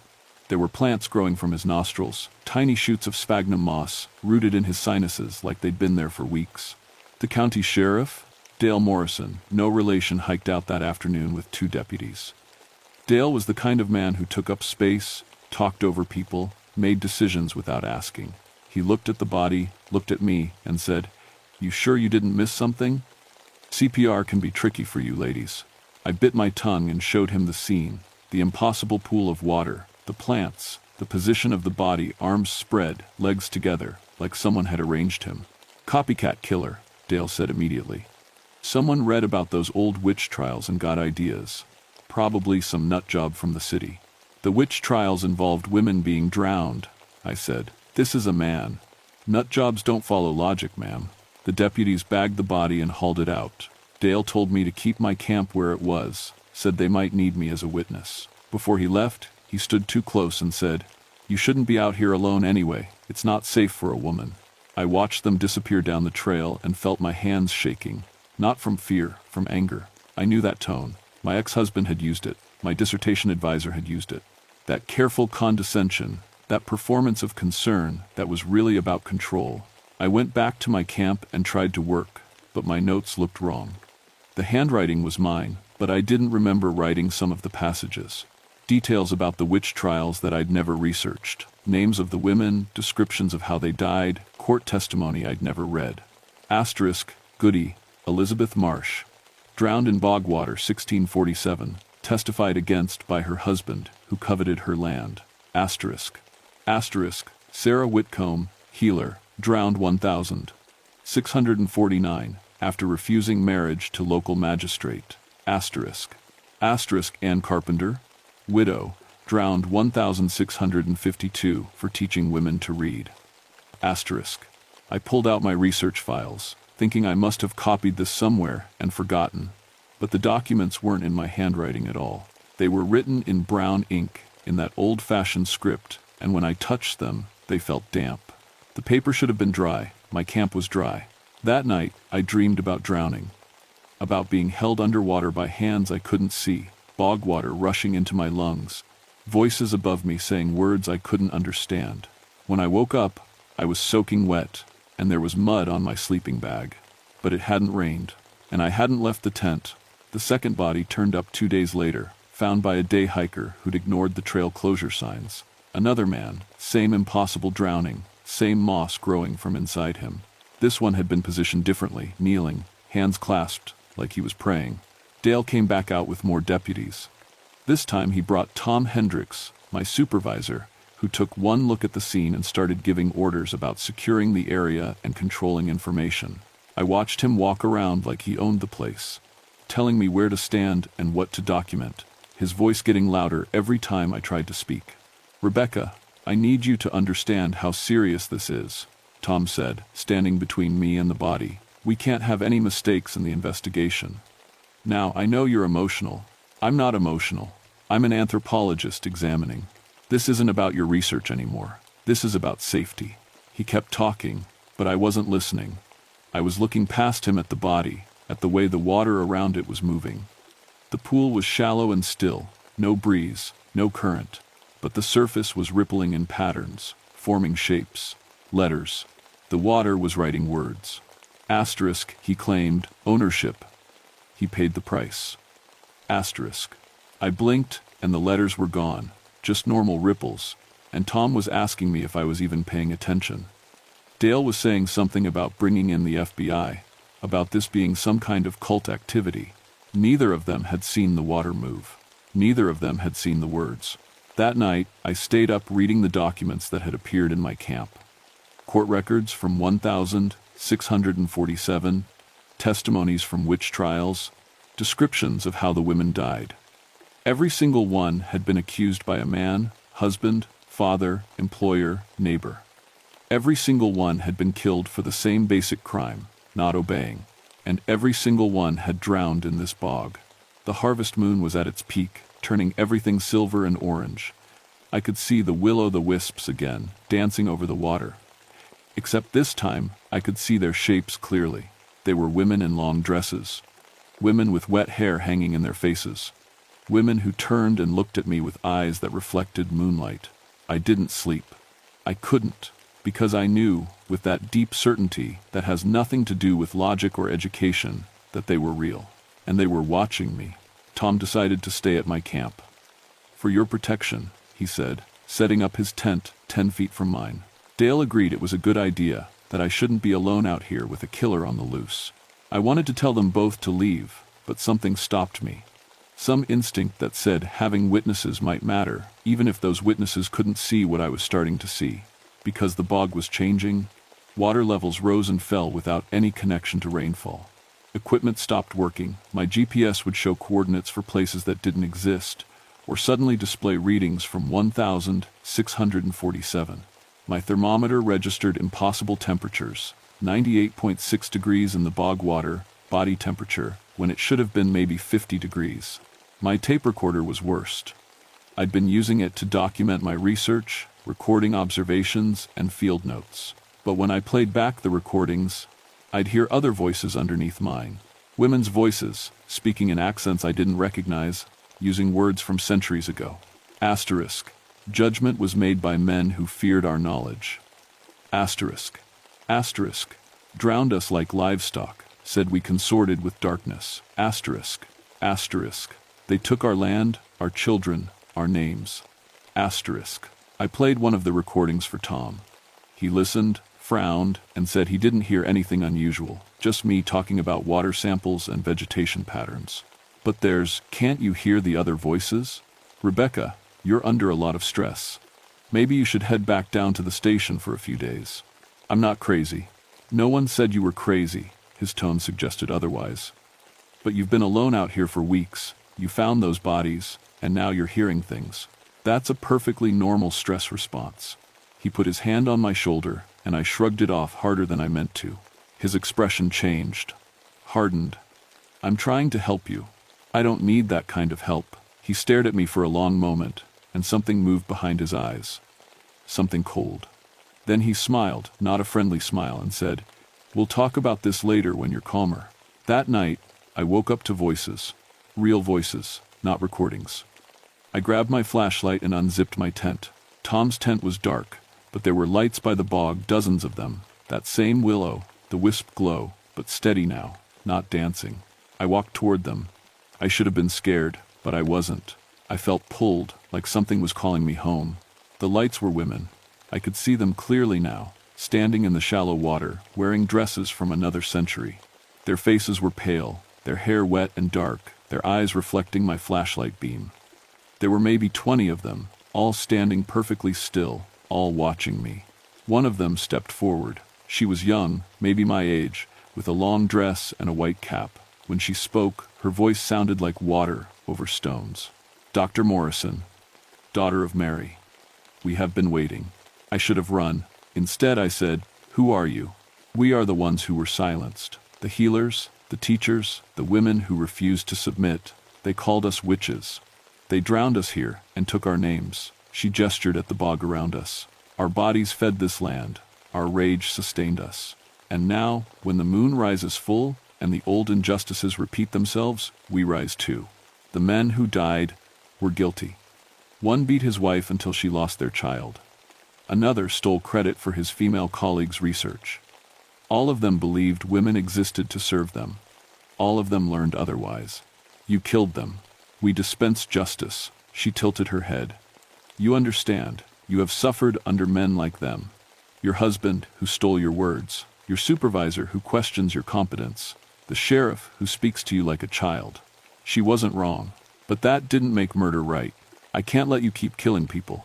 You cannot stop us. But you can help us. She moved closer, and I could smell bog water and decay. You have the voice we lacked. The credentials, the authority. Tell our stories. Expose what was done to us. Give us the justice we were denied. And if I don't, then we will take what we need from you. Your body, your voice, your position. We have waited centuries. We will wait no longer. The other women moved closer, surrounding me. The water at my feet began to rise, cold and dark, soaking into my boots. I felt it pulling at me, trying to drag me down. Then a flashlight beam cut across the bog. Tom's voice, "Rebecca, what the hell are you doing?" I turned. He was standing at the edge of my camp, fully dressed, holding his flashlight and a hunting rifle I hadn't known he brought. When I looked back, the women were gone. Just willow, the wisps, just fog and moonlight. But the water was still rising around my feet. Tom walked toward me, his face twisted with anger. "I told you to stay in your tent. You can't just wander around in the dark. Someone could get hurt."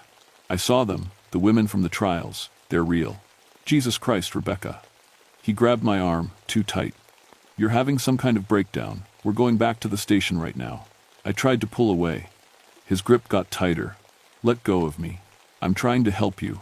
Why do you always have to make everything so difficult?" The water around our feet began to bubble. Tom didn't seem to notice. "You need someone to take care of you," he said. "You can't be trusted to." The water erupted.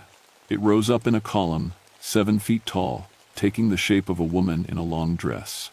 She was made entirely of bog water, debris, and moss, and when she moved, she made a sound like drowning.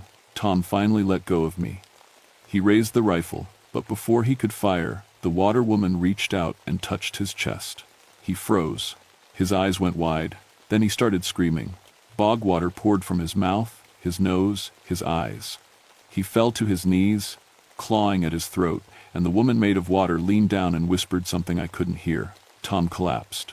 He wasn't dead. I could see him breathing, but he was unconscious, and bog plants were already starting to grow from his skin.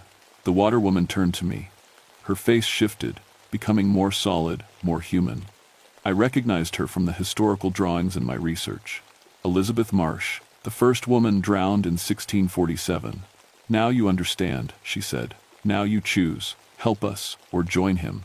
I dragged Tom back to his tent, my hands shaking so hard I could barely grip his jacket. He was alive but deeply unconscious, his breathing shallow. tiny plants pushing through his skin like he'd been lying in the bog for weeks instead of minutes.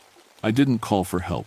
The radio wouldn't work anyway, it never worked when I needed it, and I knew what I'd sound like if I tried to explain this. The crazy lady ranger having a breakdown in the wilderness. Instead, I went back to my tent and read everything I had on the witch trials. The real story was worse than I'd thought. 23 women drowned in this bog between 1,647 and 1,662. Not for practicing witchcraft, for owning property, for healing skills that made doctors jealous, for refusing marriage proposals from powerful men, for teaching other women to read. One was drowned for inheriting her father's business, another for testifying against a man who assaulted her. The trials were held by traveling magistrates who received payment for each conviction. The local men who accused the women got their property. Everyone profited except the women who died. It wasn't about fear of the supernatural. It was about control. About making sure women knew their place. And now, almost 400 years later, those women wanted payback. I understood it. God help me. Part of me even agreed with it. Every man they'd killed had hurt women.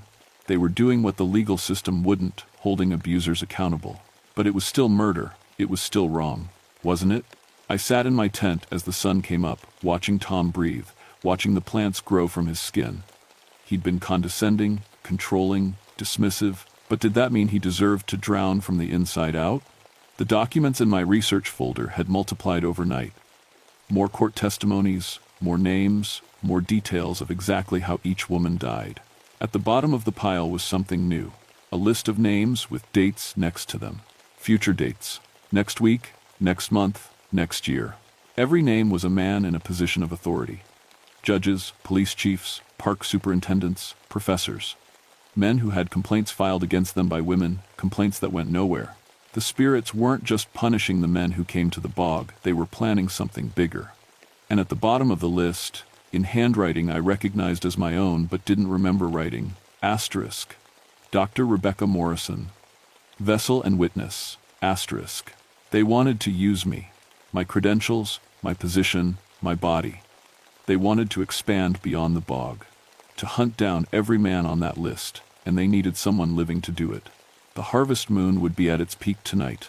That's when they'd try to possess me completely. I had maybe 12 hours to figure out what to do. Dale showed up at noon with 3 deputies and a detective from the state police. They'd found a third body downstream, another man, another impossible drowning. The detective was a woman in her 40s named Sarah Chen, and she listened to my explanation without interrupting. When I finished, she looked at Tom still unconscious in his tent, then back at me. Dr. Morrison, have you considered that you might be experiencing a psychotic break? Every second. But that doesn't explain the bodies, or Tom, or any of this. It could explain your perception of events.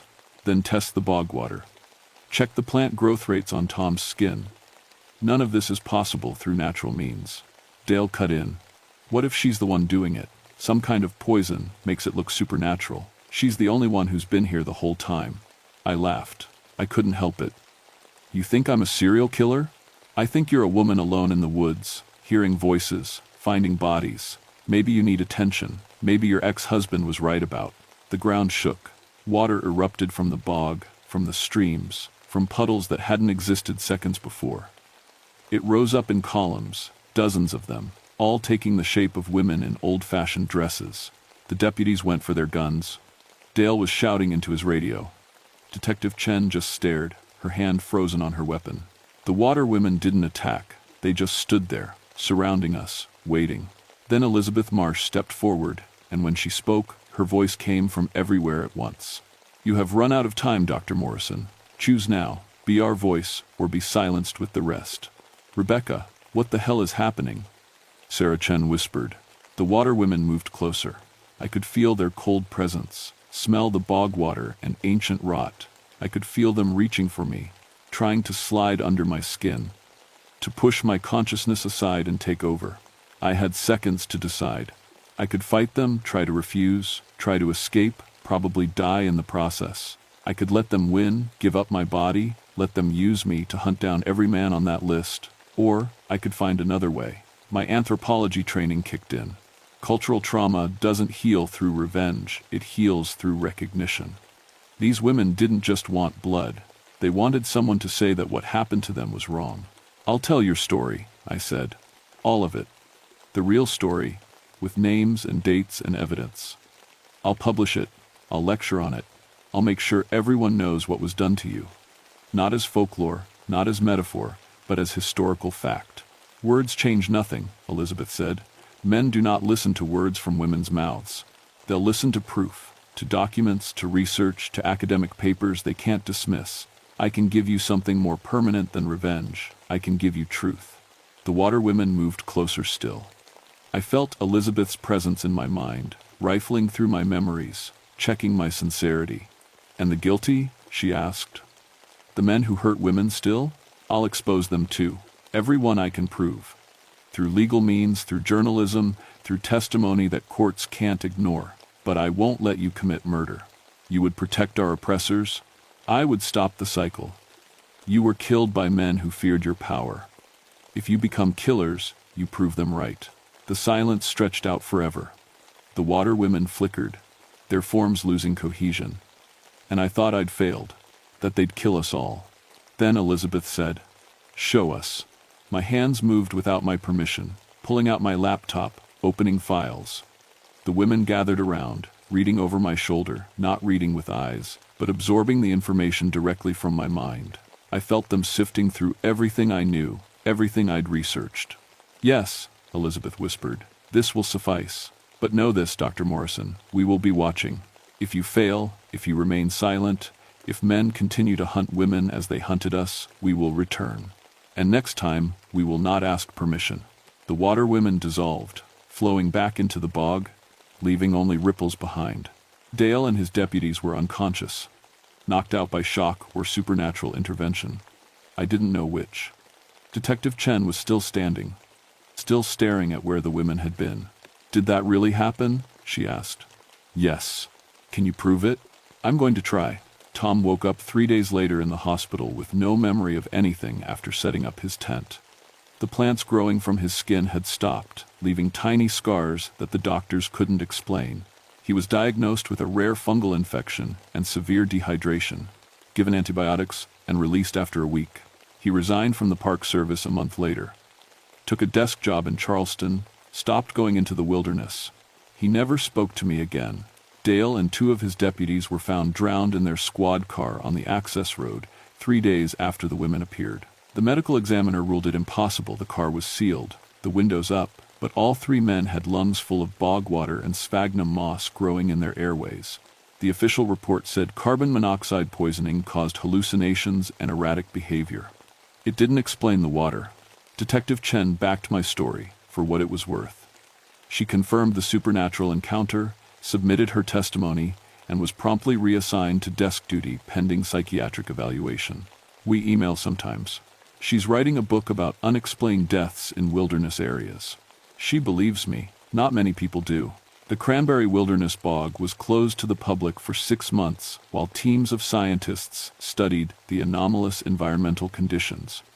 They found nothing conclusive. High levels of methane, unusual electromagnetic readings, several plant species growing at impossible rates. Nothing that explained the deaths. My research was initially suppressed. The Park Service didn't want people connecting the bodies to historical witch trials. But I published it anyway, through academic journals that actually read the evidence. Gender-based persecution and judicial murder in colonial Appalachia, 1647 to 1662. It won awards, it made people angry. It told the truth. 23 women, named and documented. Their property stolen, their children taken, their lives ended by men who wanted to control them. Not one of them was guilty of anything except being female and inconvenient. The paper was picked up by mainstream historians, by feminist researchers, by journalists who started digging into similar cases across the Appalachians. We found dozens of forgotten witch trials, hundreds of murdered women, all of them following the same pattern. Woman has something a man wants, woman refuses or resists, woman gets accused of witchcraft. The pattern hasn't stopped, it just changed shape. I give lectures now, at universities, at conferences, at community centers. I tell the story of the Cranberry Bog witches, and I tell the stories of the women still dying because they said no to the wrong man. Some people think I'm crazy. Some people think I'm dangerous. Some people think I'm right. The bog is still there, still closed to the public, still monitored. Sometimes hikers ignore the warnings and go in anyway. Usually they come out fine, but not always. 3 men have died in that bog since October 1992. All of them had restraining orders filed against them by ex-wives or girlfriends. All of them drowned in impossible circumstances. The official explanation is always environmental hazards, poor judgment, tragic accidents. I know better. I go back twice a year, during the new moon when the spirits are weakest, to check the water quality and document the ecosystem. The Park Service lets me because I'm the only expert who'll go there, and someone has to maintain the data. Last trip, I found fresh flowers laid at the edge of the bog. Wildflowers, tied with ribbon, arranged in a circle. No card, no name, but the ribbon was period accurate to the 1600s. The water was calm when I arrived. But as I worked, I felt presences watching me, not hostile, just observing, making sure I kept my promise. I did keep it. I'm still keeping it. This is my testimony, my witness statement, my truth. Dr. Rebecca Morrison, ranger and anthropologist, reporting on events that cannot be explained by science but can be understood through history.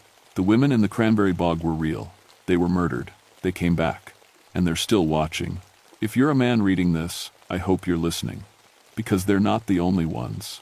Up and down the Appalachians, in bogs and forests and forgotten places, spirits are waking up. Women who were silenced, who were killed, who are finally angry enough to do something about it.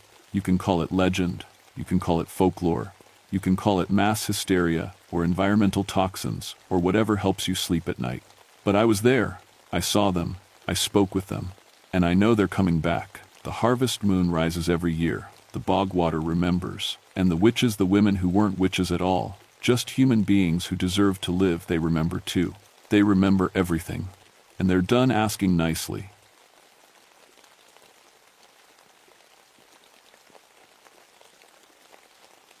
My name is Theodore Whitman, and I've been hunting killers for 20 years, 15 with the FBI, 5 as a park ranger. I've seen what people do to each other when they think nobody's watching, but I never found one that could take a man's bones while leaving everything else behind. December in North Carolina's Pisgah National Forest gets quiet in ways that make your skin crawl. The kind of quiet that presses against your ears until you start hearing things that aren't there. Or maybe they are there, and you just don't want to believe it. I was alone at the Looking Glass Rock Ranger Station, pulling holiday duty while the other guys went home to their families. Fine by me. I had nowhere else to go anyway, not since Sarah died. 23 years, married to a woman who understood why I came home late with blood on my clothes and nightmares in my head.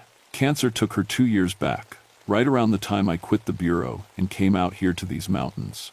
The call came in around 10 in the morning. Hikers found something up near Sliding Rock Falls. The voice on the radio was shaky Mike Henderson. I've been hiking these trails for 30 years. Ranger Whitman, you need to get up here. Found some folks. Well, what's left of them? I loaded my gear and drove up the winding mountain road. Ice from last week's freeze still clung to the rocks, making everything slippery and dangerous. The kind of weather that kills more people than bears or snakes ever do. Mike was waiting at the trailhead, face white as morning frost. Good man, solid. Not the type to spook easy. That's what worried me. How many? I asked, pulling on my pack. 3, maybe. Hard to tell.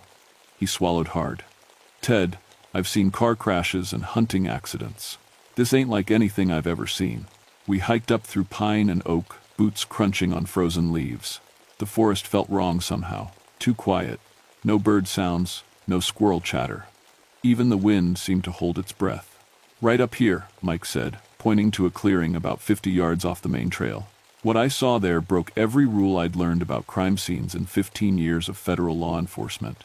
3 sleeping bags, laid out neat and tidy, like the campers had just stepped away for morning coffee. Except inside each bag was a pile of meat and organs, perfectly arranged, still wearing clothes, no bones anywhere, not a single one. No skulls, no ribs, no finger bones. Just soft tissue in the exact shape of human bodies, like someone had pulled out every piece of skeleton with surgical precision. "Jesus Christ," I whispered, pulling out my camera. I'd worked crime scenes where killers took trophies, fingers, teeth, sometimes hands, but this was impossible. You can't remove every bone from a human body without destroying everything else. There's no tool that could do it, no technique I'd ever heard of. The organs were intact, the skin unmarked except for small holes where major bones would connect to muscle. Mike threw up behind a tree. Can't say I blamed him. I spent 2 hours photographing everything, taking notes, looking for tracks or evidence. Nothing. The ground around the bodies was disturbed, but not in any pattern that made sense. Random scratches in the dirt, like something had been digging. But what could dig out human bones without disturbing anything else? "Mike, when did these folks check in at the visitor center?" 3 days ago. Young couple from Charlotte and an older guy traveling alone. They had permits for backcountry camping. 3 days. In December weather, the bodies should have shown more decomposition. Instead, they looked fresh. Too fresh. And there were no flies, no insects at all. In my experience, bugs find dead bodies within hours. This clearing was sterile, like something had cleaned it. I called for the medical examiner and state police backup, then secured the scene with yellow tape. Standard procedure. But nothing about this felt standard. 20 years chasing killers, and I'd never seen anything like it. Walking back to my truck, I noticed something that made my blood run cold. Scratched into the bark of an oak tree, about 8 feet up, were marks that looked almost like letters, like someone had carved a message with fingernails. Or finger bones. Hungry was scraped into the wood, fresh cuts that hadn't had time to heal over. I looked up at those letters and felt something I hadn't experienced since my rookie days with the Bureau. Pure, crawling fear. Because whatever had written that message had been tall enough to reach that high, and had fingers strong enough to carve through solid oak. Mike was already halfway back to his truck. Smart man. But I couldn't leave. This was my jurisdiction. My responsibility. Even if every instinct I'd developed over 2 decades was screaming at me to run. As I drove back down the mountain, I kept checking my rearview mirror. Not looking for other cars. Looking for something else. Something that might be watching me from between the trees. Something that knew I'd found its work. That night, in the ranger station, I spread out topographic maps of the area, marking the location where we'd found the bodies. Looking, Glass Rock sits right in the middle of some of the most rugged terrain in North Carolina. Granite cliffs, hidden valleys, caves that nobody had ever fully explored. The kind of place where something could hide for a very long time. I'd hunted serial killers before. Human monsters who did terrible things for reasons that made sense to them, if nobody else. But this felt different. This felt like something was hunting us. Dr. Emma Hayes arrived the next morning with the state medical examiner's team. I'd worked with her before on a drowning case last summer. Smart woman, thorough, not easily rattled. She took one look at the bodies and went pale. "Theodore, what are we dealing with here?" "Was hoping you could tell me." She knelt beside the first body, pulling on latex gloves. "I need to get these back to the lab, but initial examination shows no trauma to soft tissue.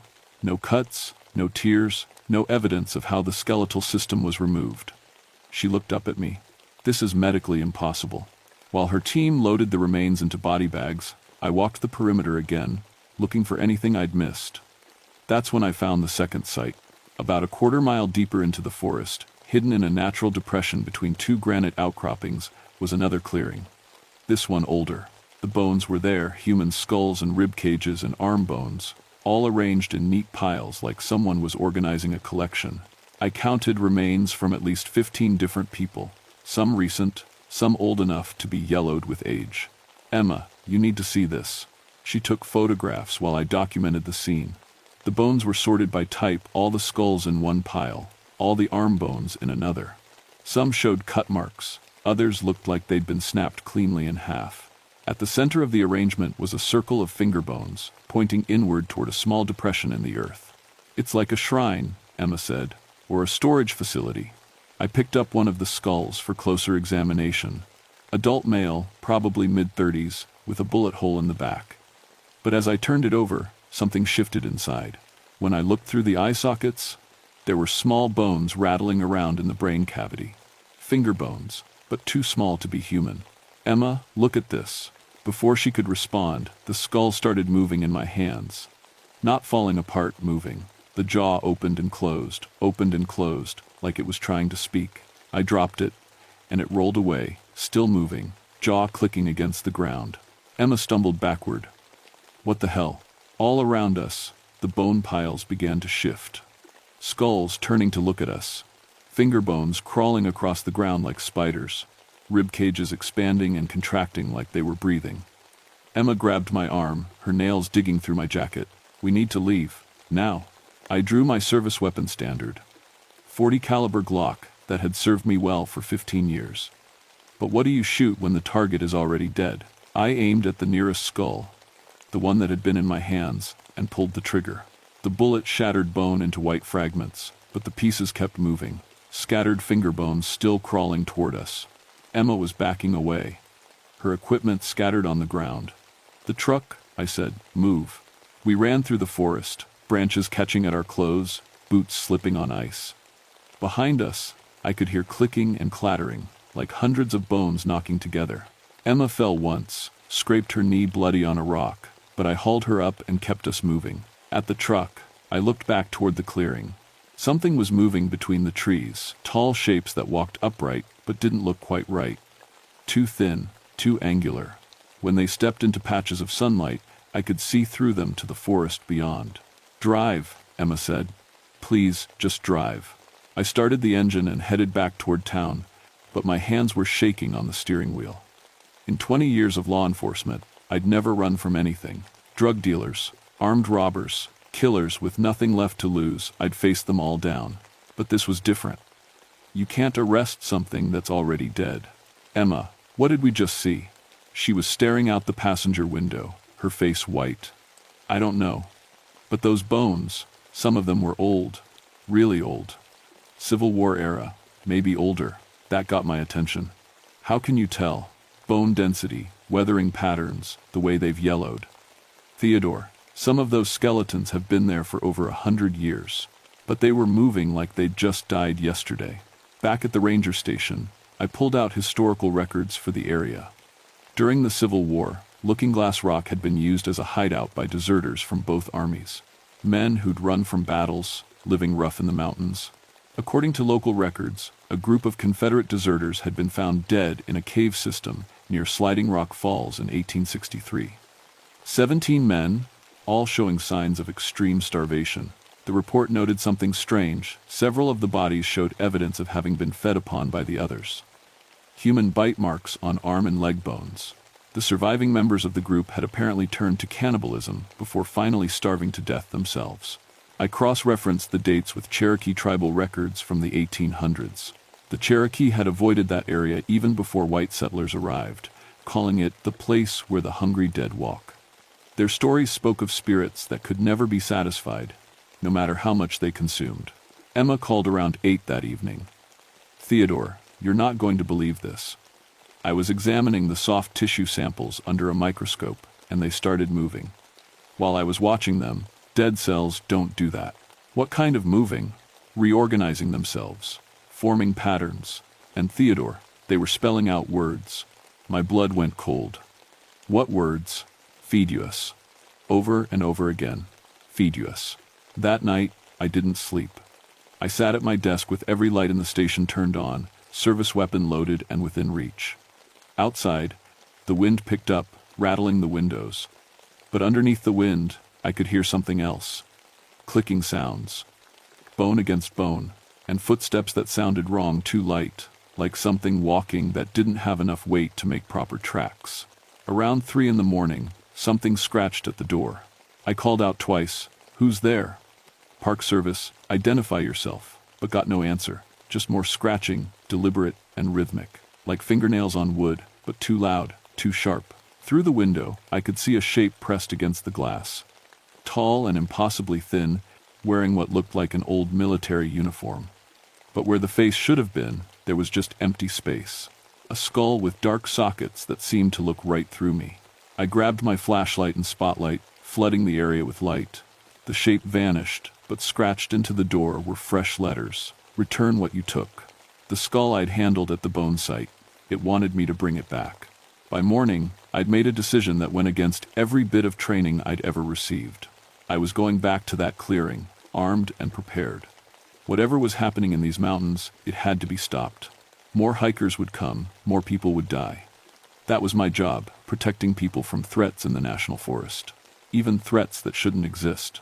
I loaded my truck with emergency flares, extra ammunition, a portable radio, and a digital camera with night vision capability. If this thing was real, I was going to document it. If it wasn't, then I was losing my mind, and the evidence would help the next ranger understand what had happened to me. Emma insisted on coming along, bringing equipment to take tissue samples and photographs. Against my better judgment, I let her. She was a doctor, a scientist. If anyone could figure out what we were dealing with, it was her. We reached the first clearing around noon. The bodies were gone. The medical examiner's team had removed them yesterday, but the area still felt wrong. No insects, no bird sounds. Even the wind seemed muffled here. Temperatures 15 degrees colder than it should be, Emma said, checking her thermometer. And look at this. She knelt by where the bodies had been found. The ground was covered with a fine white powder that looked like crushed bone. I took photographs while Emma collected samples.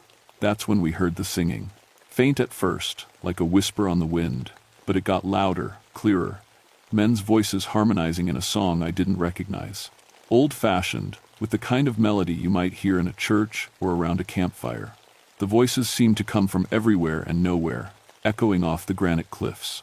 "It's Hard Times Come Again No More," Emma said. Stephen Foster song, popular during the Civil War. The singing stopped abruptly, leaving a silence so complete it hurt my ears. Then, from the direction of the bone site, came the sound of marching. Boots on frozen ground, moving in military formation. We followed the sound deeper into the forest. The temperature kept dropping as we walked, our breath forming clouds in air that should have been warm for December. Ice began forming on tree branches, though the sun was still shining. At the bone clearing, we found them. 17 skeletal figures in Confederate military uniforms, standing in perfect formation, some missing pieces, an arm here, a leg there, but all maintaining military posture. Their uniforms were faded, gray wool, buttons tarnished with age. Where their faces should have been, empty skulls turned to watch our approach. The one in front, wearing sergeant's stripes, stepped forward and pointed at me with a finger bone. When he spoke, his voice came from everywhere at once, echoing in my chest. "You took from us." I raised my hands, showing empty palms. "I'm sorry. I didn't know. I'll return what I took." Not enough, never enough. Always hungry. The skeletons began to move, spreading out to surround us. They moved with purpose, with intelligence. These weren't mindless monsters. They were soldiers, following orders from something that remembered how to think and plan. Emma grabbed my arm. "Theodore, look at their bones." She was right. The skeletons weren't complete. They were made up of bones from dozens of different people, different sizes, different ages. The sergeant had the skull of an old man, but the leg bones of someone much younger. They were building themselves from whatever they could find, creating new bodies from their collection. "Run," one of them whispered. "Make us chase. We like the chase." We ran, through pine groves and over rocky streams, with the sound of pursuit close behind. But they weren't trying to catch us, they were herding us, driving us toward something specific. Every time I tried to change direction, one of them would appear, forcing us back onto their chosen path. We emerged into a valley I'd never seen before, though I'd studied every map of this area. It was impossible, a hidden depression, surrounded by granite cliffs, accessible only through a narrow passage between the rocks. At the center of the valley was a cave entrance, dark and uninviting. "Welcome home," the sergeant said, appearing behind us. "Join the hungry." Inside the cave, I could see them, hundreds of skeletons, all wearing different period clothing, Civil War uniforms, Revolutionary War gear, even what looked like colonial dress. Some still had flesh clinging to their bones, fresh kills from recent hikers. Others were ancient, held together by something other than muscle and tendon. "How many people have disappeared in these mountains?" I asked Emma. "Over the last 150 years? Hundreds, maybe thousands." She was examining one of the skeletons with scientific detachment, even in our current situation. "Theodore, look at the bone wear patterns. These things have been active for decades, constantly moving, constantly hunting. The sergeant's skeleton pointed toward the cave entrance. Inside. You feed us or join us? Choose now. I drew my service weapon and aimed at his skull. Third option. The bullet shattered his head into fragments, but the body kept moving. The pieces of skull began crawling back together on the ground, rebuilding themselves from bone dust and fragments. Bullets cannot kill the already dead. That's when I saw him. Standing at the back of the group, wearing a modern FBI windbreaker and familiar brown hair. My former partner, Agent David Ross, who'd been killed 3 years ago during a raid on a drug operation in Tennessee. His skeleton turned to look at me, and when he spoke, it was in David's voice. "Hello, Ted. I've been waiting for you." "David died in Memphis," I said, my voice shaking. "Buried him myself." "Death is not the end here," the sergeant replied. "We take all bones, all flesh, add to the hungry." David's skeleton stepped forward, still wearing his FBI badge on bone-white ribs. "You remember our last case together, Ted? The cannibal killer in Louisiana? I was wrong about him. He wasn't crazy. He was preparing. Getting ready for this." Emma pulled out a small digital recorder and began taking notes, even as skeletal hands reached for us from all directions. "Theodore, they're not just animated bones. They're retaining memories, personalities. The consciousness is tied to the bone marrow somehow." "The marrow holds the soul," David's skeleton confirmed. "That's why we take it, why we're never satisfied. Each person we consume makes us more than we were." I backed toward the cave entrance, keeping my weapon aimed at the approaching figures. Inside the cave, I could see the source of their power, a massive pile of human skulls, thousands of them, stacked into a pyramid that reached almost to the cave ceiling. At the base of the pyramid, fresh bones still wet with marrow and blood. This is how it started, I realized. Those Confederate deserters, they turned to cannibalism to survive, and when they died, the hunger didn't die with them. "Exactly," the sergeant confirmed. "We learned to take what we needed from the living, and the more we took, the stronger we became." The skeletal figures began closing in, moving with coordinated precision. Military training that had survived death and decay. David's skeleton reached out with familiar gestures, the way he used to motion me forward during raids. "Come on, partner. One more case to solve together. Forever." That's when I noticed something Emma had missed. The bone pyramid wasn't just random skulls, it was organized, arranged in layers by time period, with the oldest bones at the bottom and the newest at the top. And at the very apex of the pyramid was a single skull wearing a Confederate sergeant's hat. "You're their leader," I said to the sergeant. "The first one to die, the first one to come back, destroy you, and the rest fall apart. Perhaps, but first you must reach me." He was right. Between me and the pyramid were 17 skeletal soldiers, plus David, plus dozens of other figures from different time periods. All of them standing between me and their source of power. Emma grabbed my arm. "Theodore, fire. These things are held together by bone connections, ligaments made of dried marrow. Fire would destroy those connections." The emergency flares in my pack. I'd brought them for signaling, but they burned hot enough to melt bone. I pulled out a flare and struck it, filling the cave with brilliant red light. The skeletons recoiled, their forms seeming less solid in the bright glare. I threw the flare at the base of the bone pyramid, and immediately several skulls cracked and fell apart. The sergeant let out a scream that shook dust from the cave ceiling. "Stop.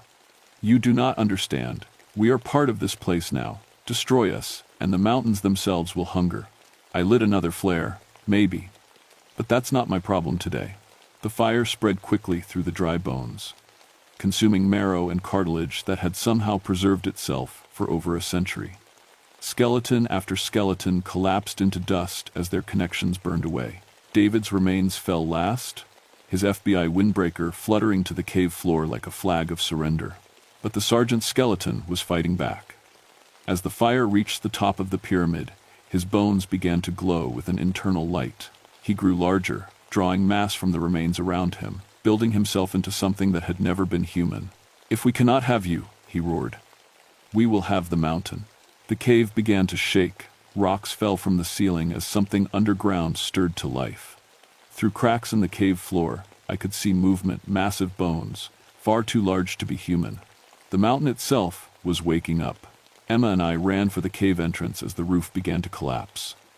Behind us, The bone pyramid exploded in a burst of fire and light, sending the sergeant's remains scattering across the cave floor. His final scream followed us out of the valley, echoing off granite cliffs until it faded into silence. We climbed out of the hidden valley just as the entire area collapsed into itself, taking the cave and its contents down into the earth. When the dust settled, there was nothing left but a depression in the ground and the smell of burning bone. "Is it over?" Emma asked. I looked back at where the valley had been, then at the forest around us. Birds were singing again. The temperature had returned to normal. Even the wind sounded different, cleaner somehow.